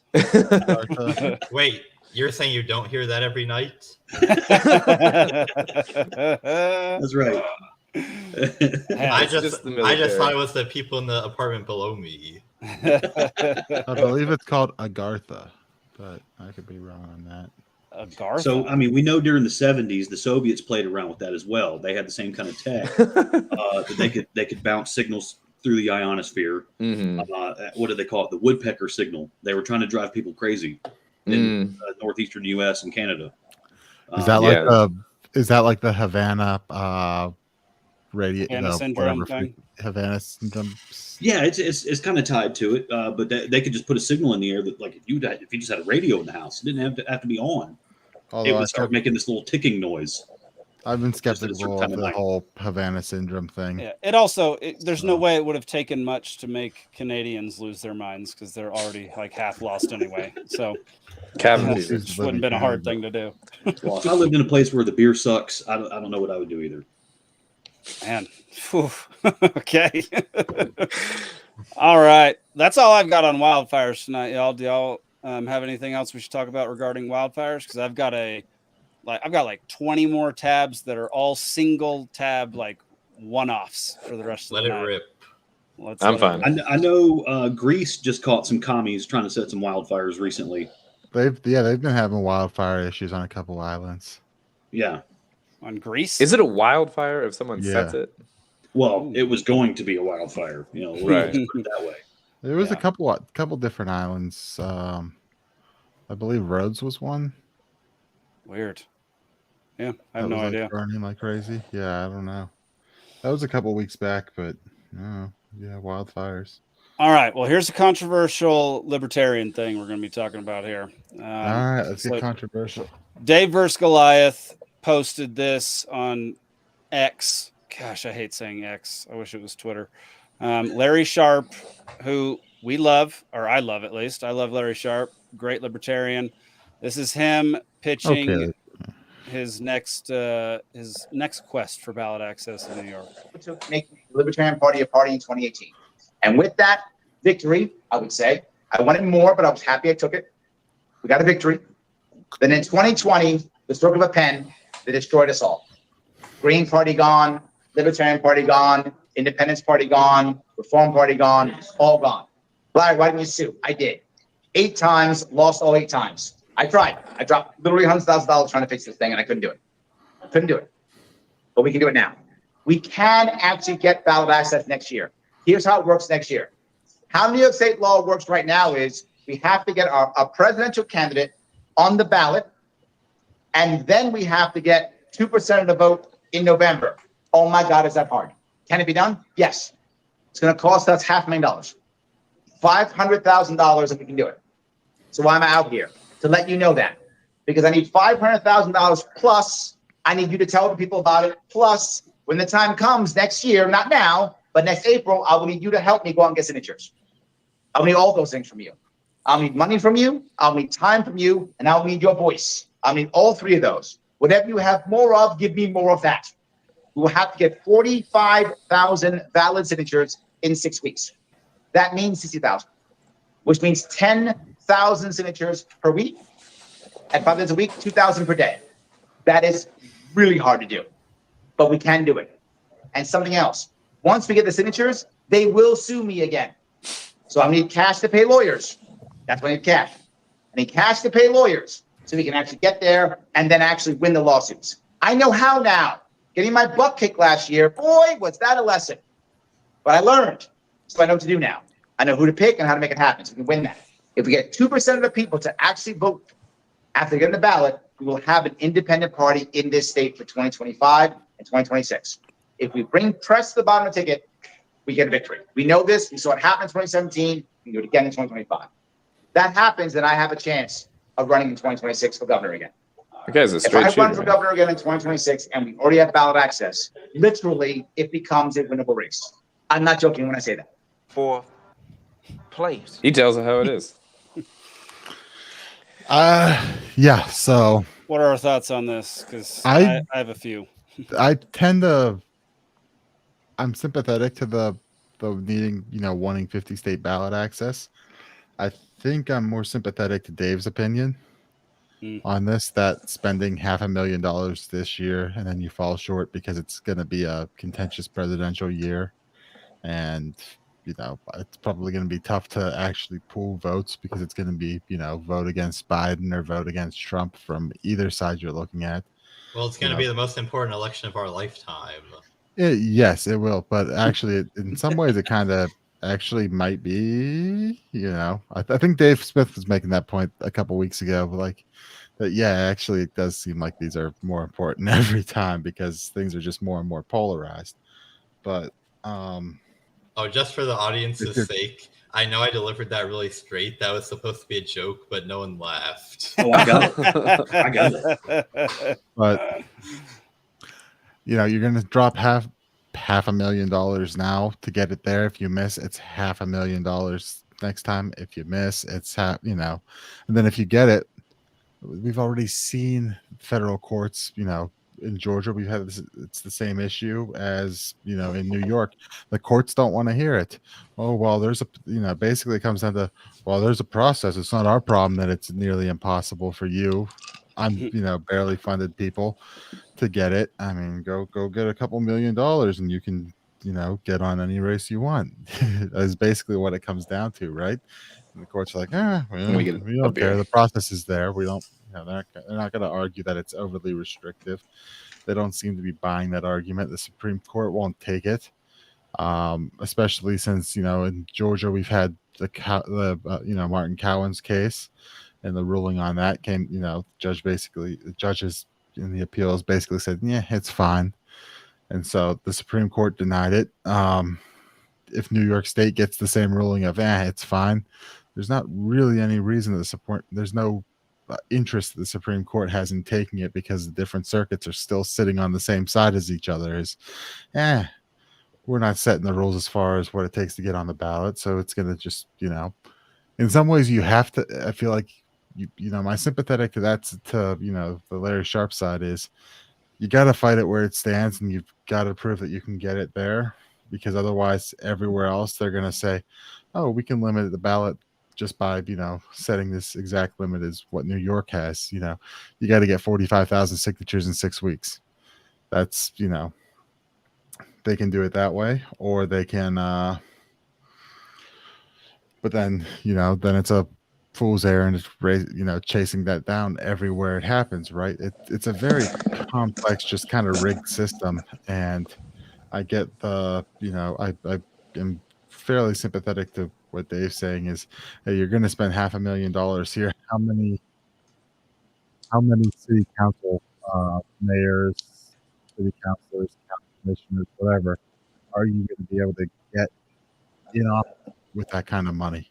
Right. Where you might actually be able to have a little bit more influence and, tell the state level where they won't let you in to go fuck themselves and whatever else. So, yeah, I mean, the way I say it's a matter of managing your resources properly.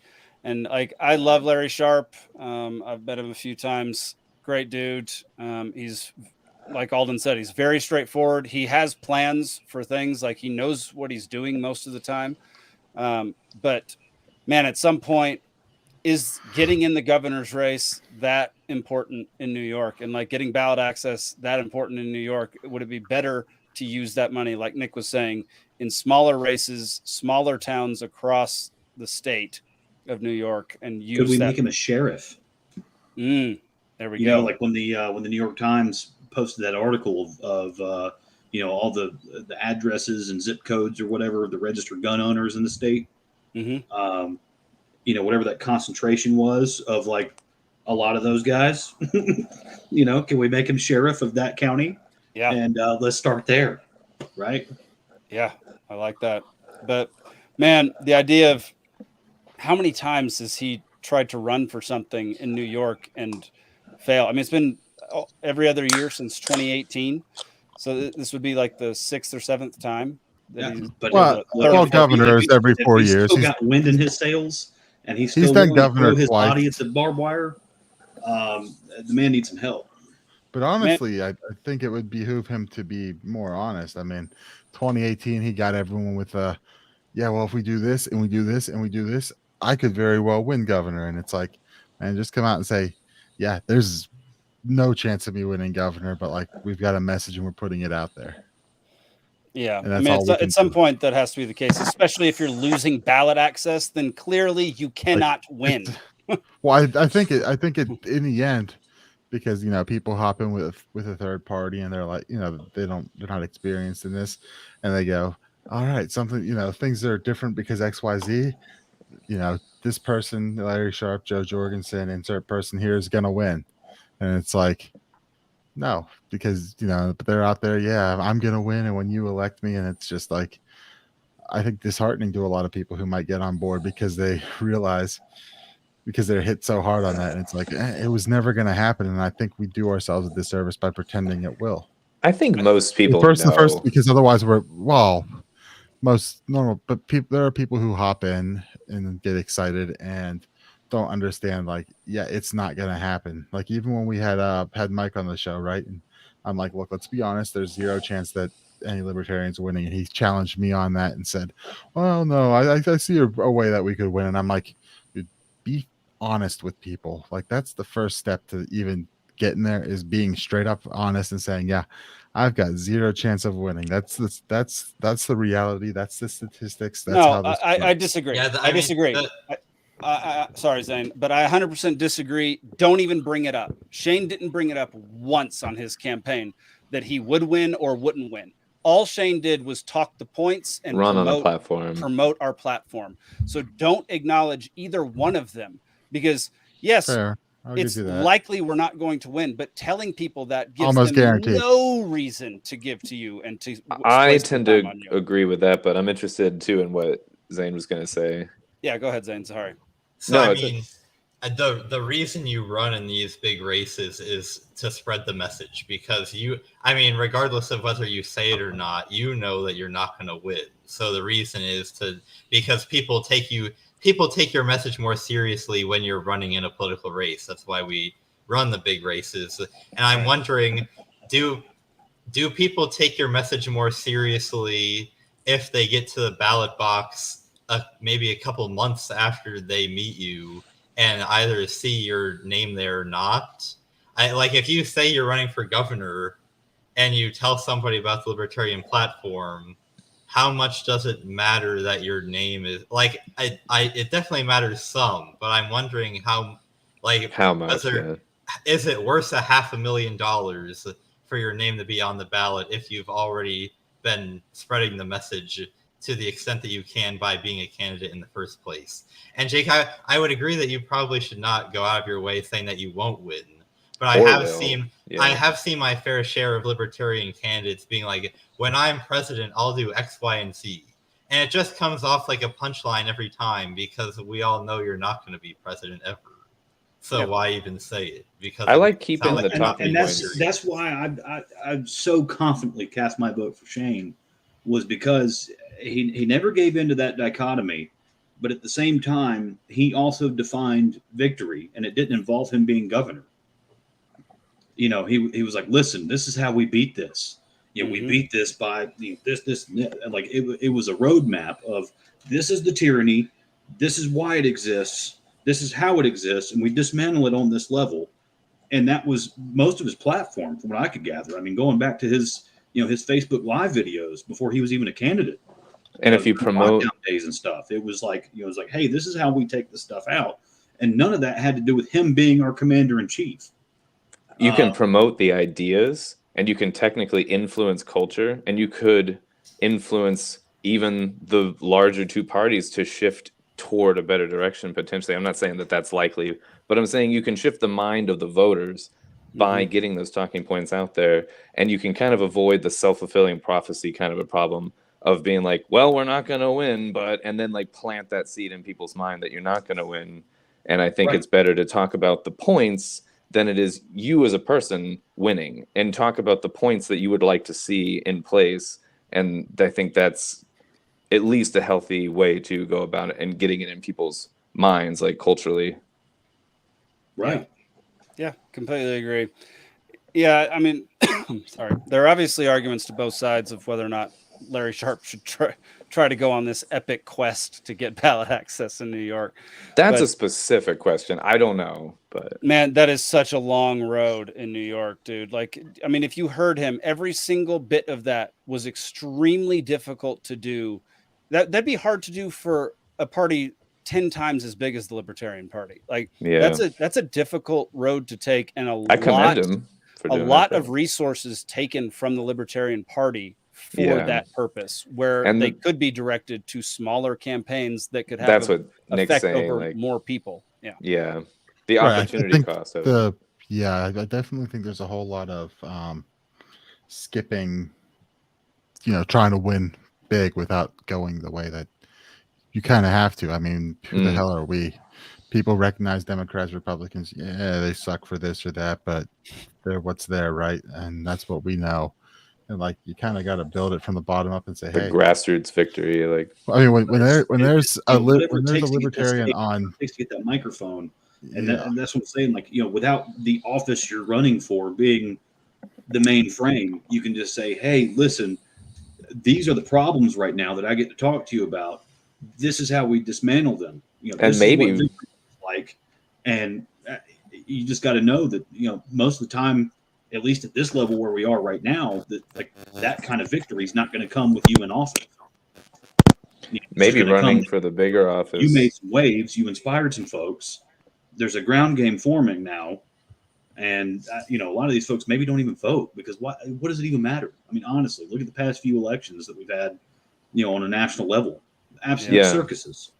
It's maybe running at that level helps the smaller ones win even too, and like maybe the money spent quote unquote losing the bigger office and election can help get the name and the concepts out there for people to run in smaller places, like local things and sheriff and things like that, and put that in people's minds. So maybe the money spent there will trickle down sort of and help the smaller areas even. I don't know. I'm not saying that's for sure. It might not be immediate either. It's one of those things where it's just, you've got to plant the seed and throw some water on it every now and then.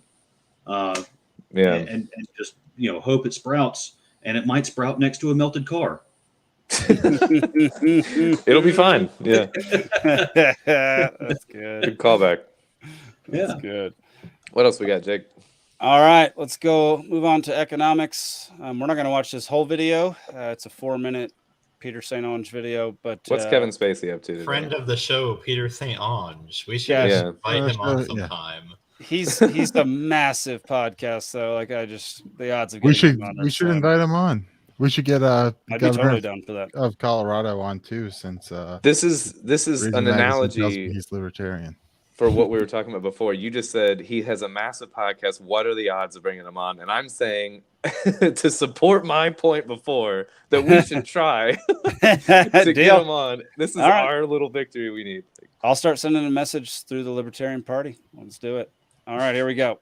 Got two fresh job reports out this week, both saying the American labor market is dropping like a rock. The audio's off on this. Jolts are dropping, and why are they dropping? Because Jolts disappointed. Expecting a number around 9.5 million, 8,827,000. That is the smallest Jolts job openings since March of 2021.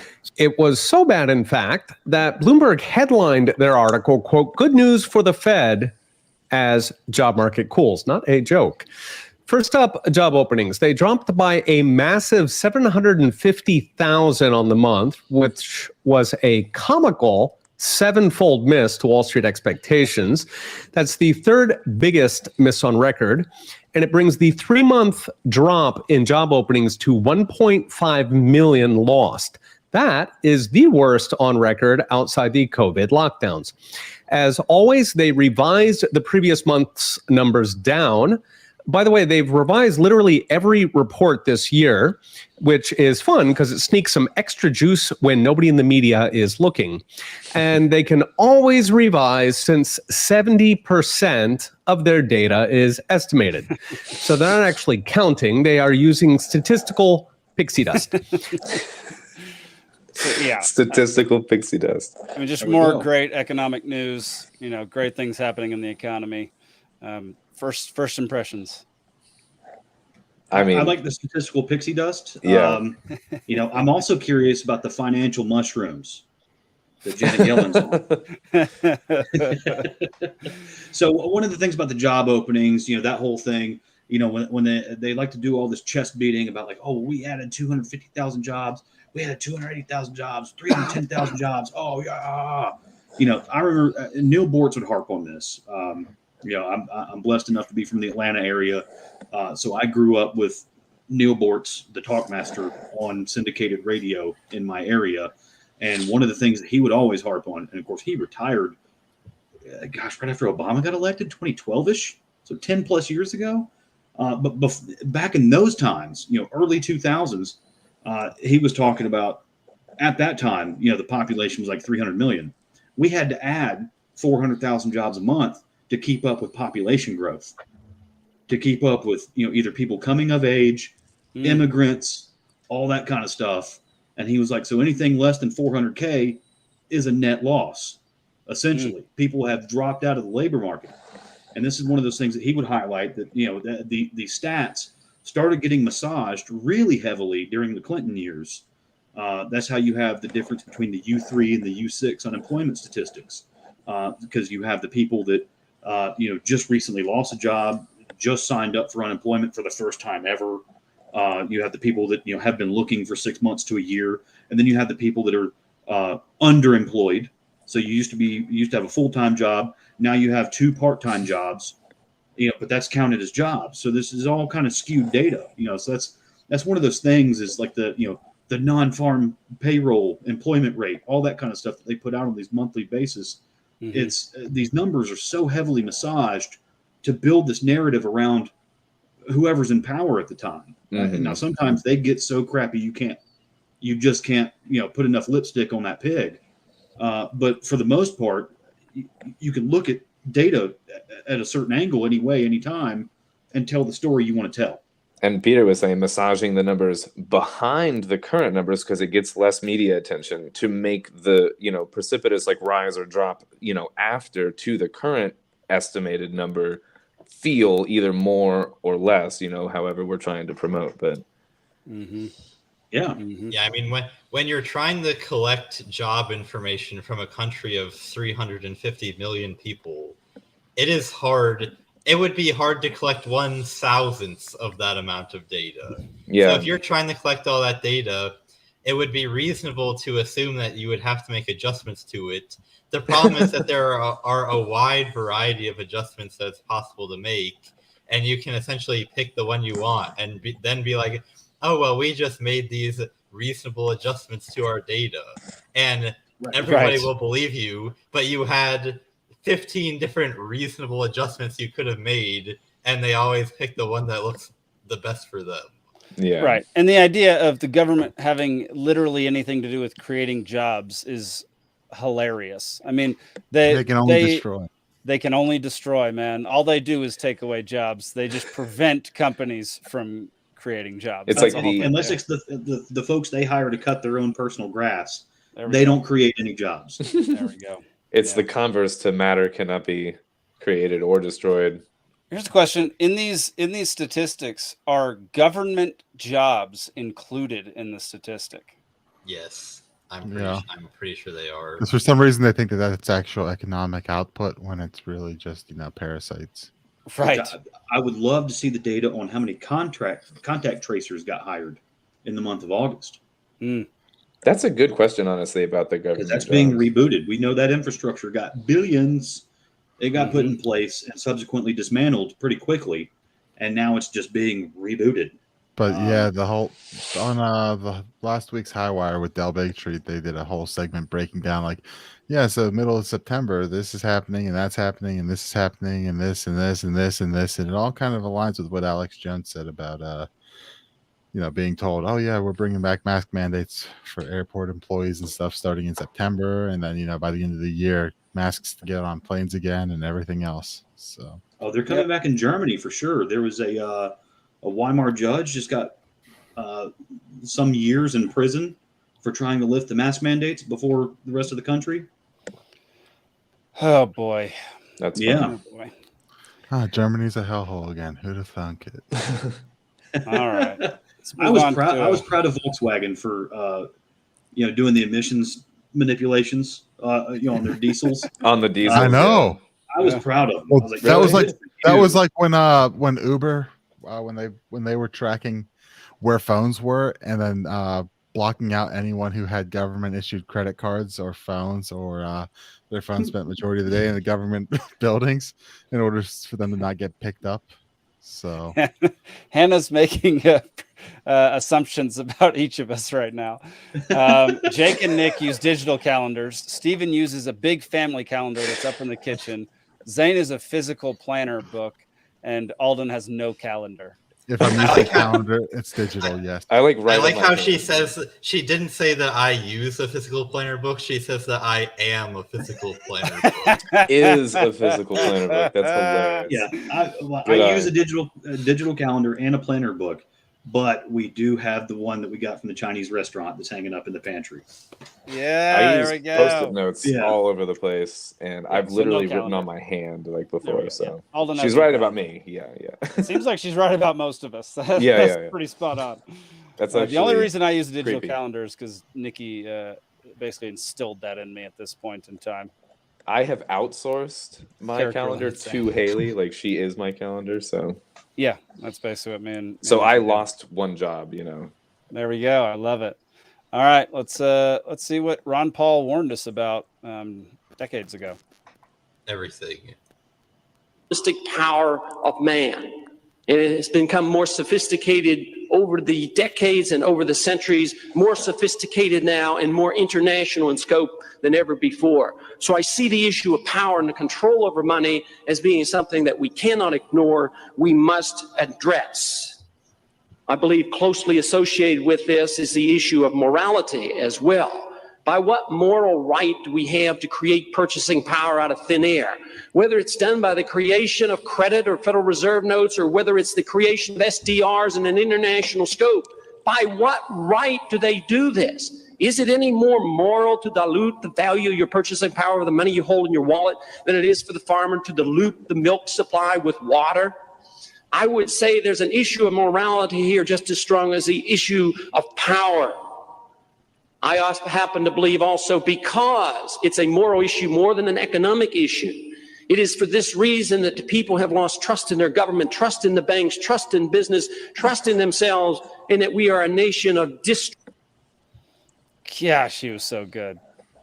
Someone should tell him about skim milk. The dark-haired Ron Paul is just like, it just makes me want to ride a horse with a sword. Well, this is your weekly reminder that Ron Paul is always right. So. There we go. So I know there's an Alex Jones bucket that people put money into every time he was right.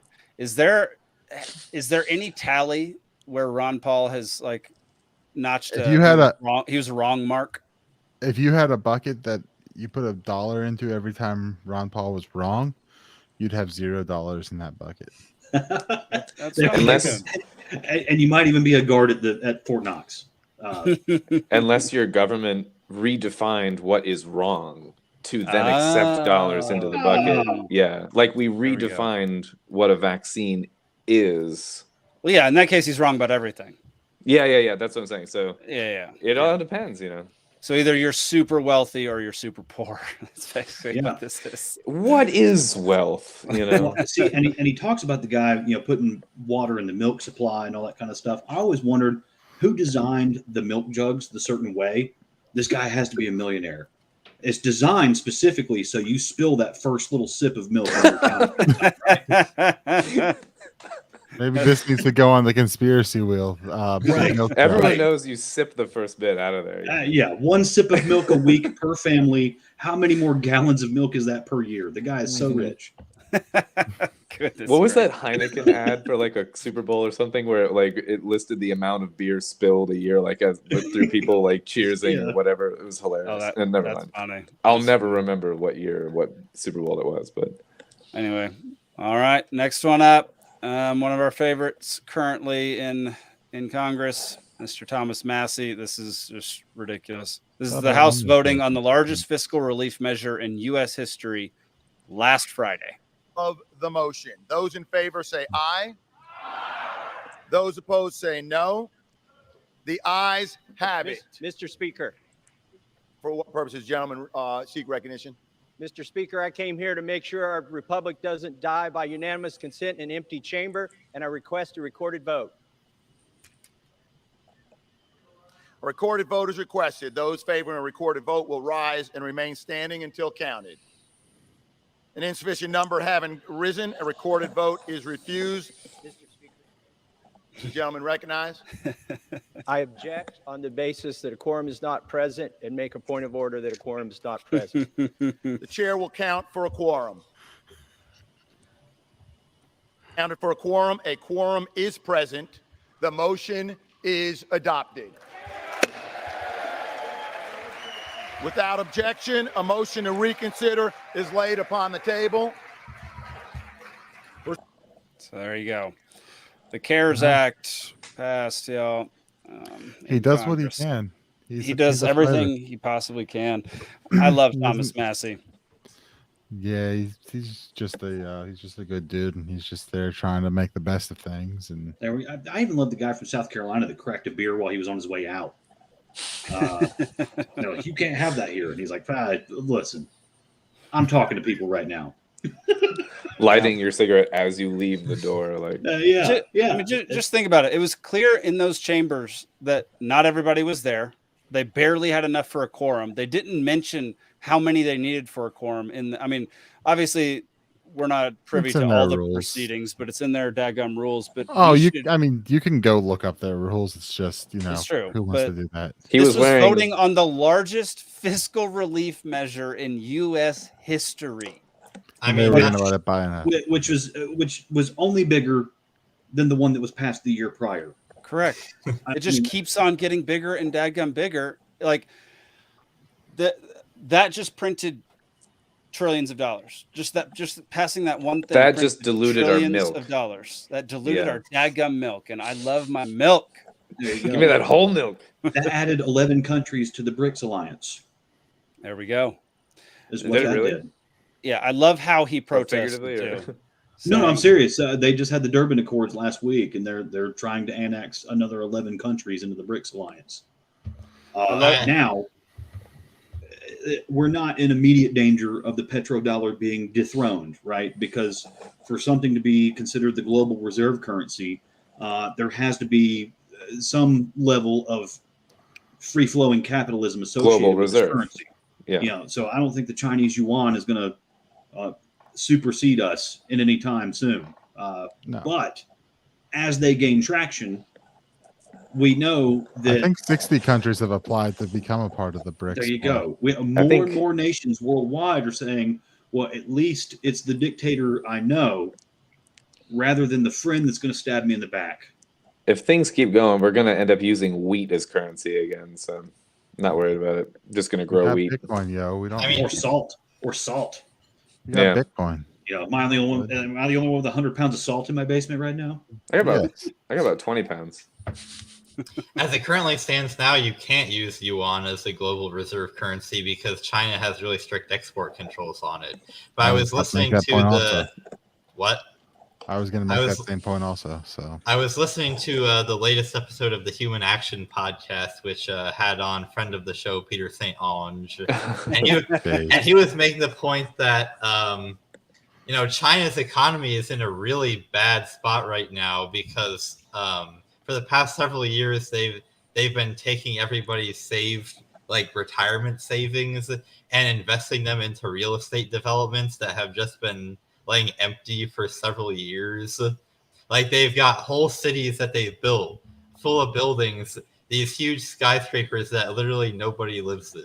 Well, and another Chinese developer today said that they were likely going to default. They were, I don't know, a bunch of $1 billion behind, and they're saying, hey, we're going to default. I can't remember which one it was. Well, there's a couple of them that have multi-trillion-dollar portfolios that are going tango uniform. And, there were several years in the early 2010s that rebar was cheaper than cabbage over in China. Now, some of that could have been due to the American Recovery Reinvestment Act, ARA, under Obama. As totalitarian as it was, it forced local manufacturers to buy American iron. And Country Garden. What's that? Country Garden warned of default yesterday. China's Country Garden, one of the largest real estate developers, is facing a potential default with around $190 billion in debt. They reported significant losses in the first half of this year and has recently sold stock to repay its debts. So between what is it, Evergrande is the other one that's still scraping by, but I mean, China's got issues.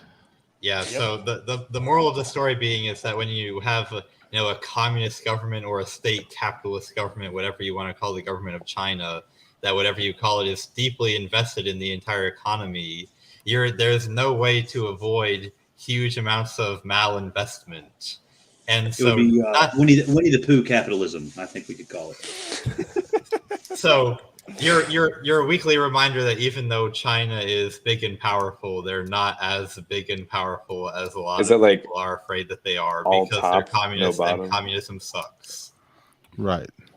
I mean, a lot of the development came from the fact that they had technology paired with a very poor, very poor large population, which you end up mixing with, you mix that poor large population with the technology and you get a lot of efficiency really quick in making, cheap shit for export. But that only goes on so long, and eventually they want air conditioning.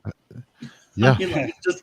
It's just facts, man. That, and eventually, and your one-child policy has now stunted your growth, and you're in a population decline, or you're in a projected population decline that you're not going to get out of anytime soon. And basically, you're coasting on what technology it is, but you're basically caught up. So, I mean, yeah, you're a threat, but you're also in just as bad of a situation as everyone else around the world. And the whole China fear in my mind is completely overplayed by people who want war on stuff. So all right, well, let's move on to that's not to say they couldn't take Taiwan. They might be able to take Taiwan, but at what cost, right? Well, I mean, they did Hong Kong. What happened to them? Nothing. Right. Although All right. that's a little bit different because there's a bridge right to Hong Kong versus, you got to cross 90 miles of ocean to get to Taiwan. Sure. So. All right. Well, Clint Russell tweeted this out, X'd this out. When are we getting Clint on the show? I'm not right after Peter St. Ange. All right, let's get him on the list. Reach out, Jake. You got this. Pass. All right, here we go. Intel agencies have a big effect on what is broadcast on television and what you see on Facebook and Google as well. I mean, they're all up and down Facebook and Google, as I'm sure you know. And, there are a lot of anchors who, including people I know well and have worked with at different networks. I'm thinking of one in particular, national security reporter, who was just a mouthpiece for the Pentagon and the CIA and is knowingly telling lies on their behalf. It's very, very common, very common. And I can think of a number of people at CNN who I know for a fact are doing that exact thing. And so, I mean, they're reading government propaganda from the intel agencies knowingly. And I'm sure they've got some internal rationale that allows them to get up in the morning and face themselves despite having done something that dishonest. But I'm just telling you, bottom line, I know that is true. I'm not speculating at all. We all know and in that's true. particular, because his dad was what? Stuff, there are very well-known national security reporters, and I'm thinking of one female national security reporter in particular, who just reads lies from the national security state. And it's wildly frustrating. And it would just make me mad. I mean, even if I don't agree with the lies, okay, but even if I did agree with the lies, I would be offended because they're lies. They're lies. Like when when CIA and the Pentagon were claiming that Bashar al-Assad used poison gas against his own people. Okay, there was no evidence that was true. I mean, maybe it was true. There was no evidence it was true. None. Zero. And I called them out, and they could not provide any evidence. And yet every national security, and it was a big deal. I mean, we killed a lot of people in response. We sent in missiles and killed a lot of people. We took human life in response to that claim. And it was, as far as I can tell, so there we go. Well, see, and one of the ways Tucker knows for a fact, because his dad did what for a living? It was he with DARPA? He was something. His dad was some kind of Fed. Yeah. I don't fully trust him, but he's not wrong on this point. I mean, no, he's not wrong. Like the point is absolutely like correct. I think they had no evidence. They had no evidence that Assad. Well, and then with CNN, the classic thing is the video from the 90s, the first Desert Storm. You got the guys they're doing this reporting, and then some bombs start going off in the background, and then I got to put on my helmet, and they put on like a bicycle helmet, some kind of crap, and it turns out they're on the rooftop of the building in the middle of Atlanta, Georgia. They're not in Iraq. Yeah. They have a green screen backdrop, and they drop down, and like you see one of the other buildings in the skyscape behind them, because like they dropped past the green screen at one point. It was so crappy, and that was one of the things that was justified, is like why we're over there. Yeah, it's idiotic, man. Well, after last week's episode, we have to make a small correction. Maybe Russians are convinced Wagner warlord Prigozhin is still alive as conspiracy spreads that Putin killed body double.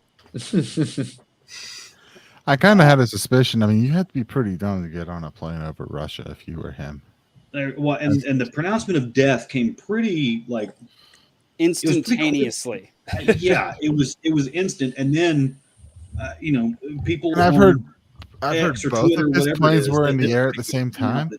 There was another Prigozhin plane that was over Moscow simultaneously, and they were like, "Prigozhin's not dead; he's landing in Moscow right now." But that one fell into a black hole. Yes. Well, I mean, there was definitely some bodies recovered from this one. And this is the most interesting quote. Vladimir Putin was perfectly aware that his double was flying instead of him. Yeah. Interesting quote. Interesting quote. Well, and it's pretty weird too that so he dropped that recruitment video from Africa, from Niger, because we were talking about, throwing oil on the fire. The Niger coup, there's an oil pipeline involved. Lo and behold, and he's dropping a recruitment video down there because, like, wait a second, what are the Wagner forces doing in Niger? And then, like, the next day, he drops a video talking about, we're here to bring peace and freedom across the globe in Niger and everywhere across Africa. I mean, they're mercs. They go where they're paid. So it's true. But he was out there repping for Russia hard, talking about, like, we're bringing peace to the scene. Everything's okay because we're here. And then it was less than a week later that he's flying back to Moscow. It just kind of. I think the major part of the story that we missed there was the line that said that Prigozhin has access to 1.6 billion in Bitcoin. I personally find this quite bullish for Bitcoin. I mean, I think the weirdest thing about this whole story is that apparently we're pronouncing it Niger. Is that the pronunciation your brother of it? corrected us on that one. My brother said it was Niger and not Niger. Yes. My brother's an idiot, so don't listen to him. I will not pronounce it Niger. That sounds pretentious and stupid. Well, you just did twice. Shut your mouth, Zane. That's the exception to the rule. I grew up in really like sticks redneck Florida, and someone tried Do we to want to spray know how paint. you pronounce it? No. It's not my pronunciation of the word or whatever. I was gonna say someone tried to spray paint a common racial slur all over someone's house where I grew up. But they're so dumb they don't know how to spell it, and they used one G, and so it was Niger all over the driveway and the house. And honestly, like right there, it just encapsulated like who was the idiot. I don't know. All right. I was gonna say that Niger does seem like the much safer pronunciation. It does seem safer. Laura says it's because it was colonized by the French. However, I stand by my statement that it is pretentious because French is pretentious. I'm on Jake's side now. I'm on Jake's side now. If it was any other language, we can go to Niger one day and have some freedom fries. How about that? I like that a lot. Yeah. Yeah. All right, it's Alden's time of the show to shine. Alden. We watch the videos that you have sent. Let's do it. Yeah, let's do it. All right, so it's 9/11 conspiracy theory time. What are you calling this segment? Start with the other one. Start with the other one? Yeah, start with Silverstein, because Carrie's commenting on someone asking about Silverstein. Gotcha. All right, well, here we go. In the event of any damage to the buildings, it was my obligation to repair the damage or replace whatever is necessary, to do it as quickly as possible, like kind, like quality. Oh, wait, no, stop. The obligation now is to put it back. What? This is the one that I sent you okay, so just for context, I typed in the same thing on YouTube to try to track down this video that I knew existed, and YouTube has scrubbed it. And this is the one that I was telling you is like painting Larry Silverstein as like a hero. Right. So like this is the one that we don't necessarily need to watch this one. This is painting him as a hero that took the billions of dollars that he made from the insurance claims for the towers into building a new tower and makes him like the city hero or whatever. This is the top of the result when you type in the same keywords here in YouTube. I had to go to BitChute to find what I was looking for. So we can watch this if you want by contrast, but I don't know who was talking, but we're 12 seconds in and he's already sold me a reverse mortgage. Yeah, Larry Silverstein is the private leaseholder of the Twin Towers when the planes hit. So the video we were watching was painting him as a hero, and this is that's what YouTube has to say about him. Like, and this is what BitChute has to give you. Here we go. This is Carrie. Did I send you a third one that was I don't think him? you did. Yeah, I think it either didn't go through, but I definitely sent it. But oh wait, I think I found it. Yeah, let me get it in there. So play that one first, and then the Carrie one. Here we go. I don't want to listen to the hero one again. Fire department commander telling me that they were not sure they're going to be able to contain the fire. I said, we've had such terrible loss of life. Maybe the smartest thing to do is pull it. And they made that decision to pull, and then we watched the building collapse.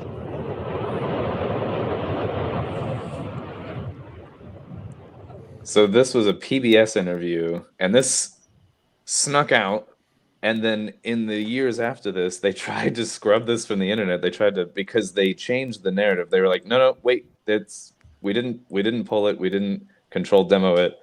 You know, it fell because of some piece of the building hit it or it caught on fire or whatever. So they changed the narrative on it. So they tried to get rid of this and walk it back. So that was the private leaseholder of the buildings saying it. And then now there's John Kerry at the time, on tour presidential candidate, basically confirming the same thing. Interesting. Here we go. So a question I have for you. World Trade Center 7 was brought down on September 11th at 5:20 in the evening. The leaseholder of the World Trade Center complex, Larry Silverstein, Freaking Lurch, gave a Good public grief. interview on PBS in 2002, and he said that they $400 a haircut right there, which folks. is a demolition term for intentionally bringing down a building. This man made over $5 billion from those buildings' destruction. And I want to know if there was ever a formal investigation into Larry Silverstein, the leaseholder of the World Trade Center complex, and his ties to this entire event. I don't believe there's been a formal investigation. I haven't heard that. I don't know that. I do know that that wall, I remember, was in danger, and I think that they made a decision based on the danger that it had of destroying other things, that they did it in a controlled fashion. There you go. So you got two people, the leaseholder and a presidential candidate, basically confirming, or at least saying at that time, that it was decided to pull the building in a controlled fashion. And then later, this is only in 2002 and in 2004 or whatever. And later, everyone was like, wait, no, that's can't be done in a matter of hours. You need a long time to go in there and set it up. So that's been proven not possible. Our new thing is that it just fell of its own accord in its own footprint. But these are things that I've been holding on to for years. Without These being clips. struck by a plane or any other major structural No, exactly. And normal fire temperatures don't, wouldn't weaken it. No other skyscraper has ever collapsed. Not from fire. So going into Labor Day weekend, if you needed a reason to not feel bad about having Heinz ketchup on the table, he's admitting it was controlled demolition, right? What's the Heinz ketchup? Is the only acceptable ketchup. John Kerry's his wife is the heir to the Heinz ketchup. Oh, that's right. That's right. But it's the only acceptable ketchup. Coming from the Pittsburgh guy, there's no other acceptable ketchup. Okay, Nick. No, do you know how serious it's taken here? Yeah, no, I understand. The local Heinz amusement Field, parks, I get it. The local Jake, do you amusement remember, park, someone at the amusement park, someone up in corporate there, switched it to Hunt's once, and the news got out before the park opened for the season. Mm-hmm. And the whole city threw a tantrum until they said, "Oh no, it's gonna be Heinz. Don't worry." And Pittsburgh burned to the ground.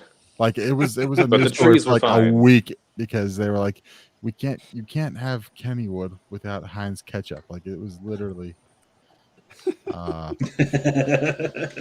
right, y'all. We're to the. I have 3 funny videos to show, and then we're out. This one's super short.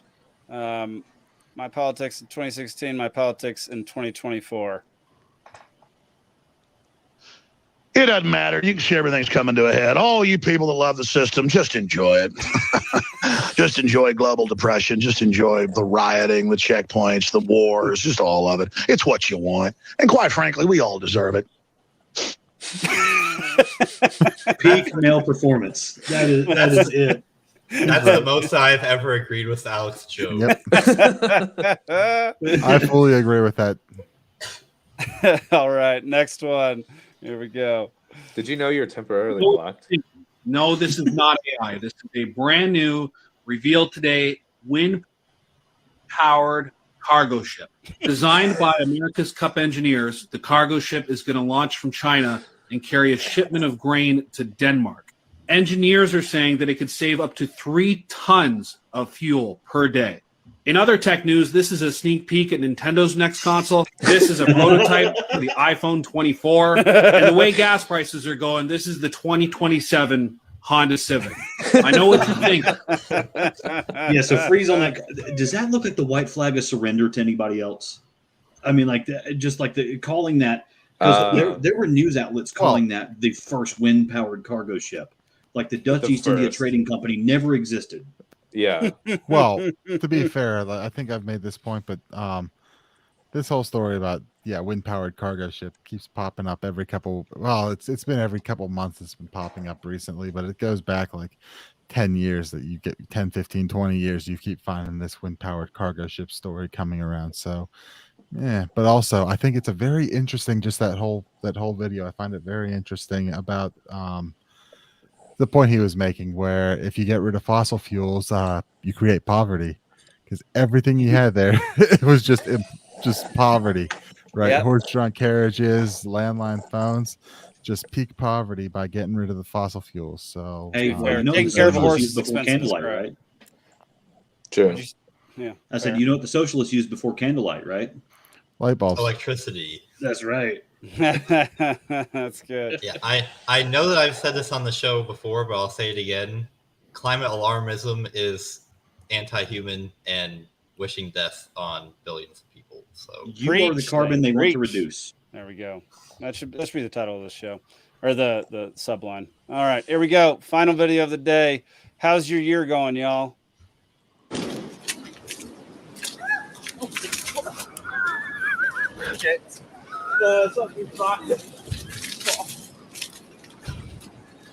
No, I can't. No. Dadgummit. Yeah, this one's. It's just shit. Look at my back.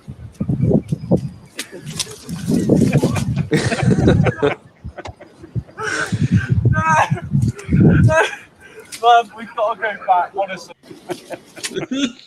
Guys just cannot catch a break. Oh, that feels man. about right. Yeah. I just did this up in Blue Ridge. We were up there for July 4th weekend. Had a cabin with the wife, and it was raining. And I was like, "Sweetie, let's go walk across the creek. There's a little bridge over there. It'd be romantic. We're in the woods. The rhododendrons around. I'm in my element." And I take my first step on that wet bridge. Bam! I mean, just pancaked backwards, rolled over, fell off the bridge. It was like a 2-foot drop down to the rest of the ground. And I'm like, I got the wind knocked out of me, and I'm down. I'm like, gasping for air. And she's like, "Sweet, oh my God, are you okay?" And I look up, I'm like, ants. And I had to get up and run. Oh my God. I haven't had the wind knocked out of me in 20 years. That's hilarious. Gosh, it's been a while since that happened. Yeah. Oh yeah. Well, y'all, that's going to do it for today's show. Thank y'all so much for tuning in. Thank you for your comments. Keep commenting. Drop a like on the video. All you over on Rumble, I apologize that we cannot see your comments over here. I apologize that at some point I'm going to start doing this on OBS, and we will be able to see your comments and return, put them up on screen and everything. So thank y'all for watching. Appreciate it. Anybody else got any last words before we head out? LPGeorgia.com. LPGeorgia.com. There we go. Follow us for more goodness like this, and heck yeah. Like the shooting range, the shooting day we just had with Osprey Shooting Solutions. Mm-hmm. What we got coming up? We got a anti-digital surveillance bar pub crawl in in Savannah. There we go. Any excuse to get down to Savannah, right, and go drink. Heck yeah. I would do a pub crawl in Savannah. Yeah. Hey, just by the Alden, way, you want to go with me? You might want to get a hotel in Pooler. When is this? Because Savannah Here, and I'll Chatham pull it up. County just put this new hotel tax in place where the fees and the taxes equal the rate of the hotel room per night. It is horrible. Yeah, I'll sleep in my car. So you might want to stay in Pooler or somewhere just outside of Savannah, because that is Jake's got a I'm taking van. I'm taking this thing. You can Yeah. You crash in Jake's van. Yeah.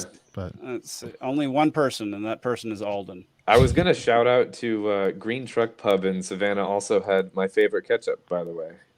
Homemade ketchup. before. It's fantastic. So, yeah. Is it homemade? I know Savannah- it's blasphemy, but what's Savannah that? pub crawl Is it to homemade banish by Big Heinz? Brother. No. September 30th from 7 to 11 p.m. Saturday, September 30th, 7 to 11 p.m. I'm gonna write it down on my calendar. There we go. Yeah, So yeah, if you're in the look Savannah up. area, or you want to come enjoy a pub crawl through Savannah, which, by the way, is an open carry alcohol city. You can carry not guns. Bar to bar.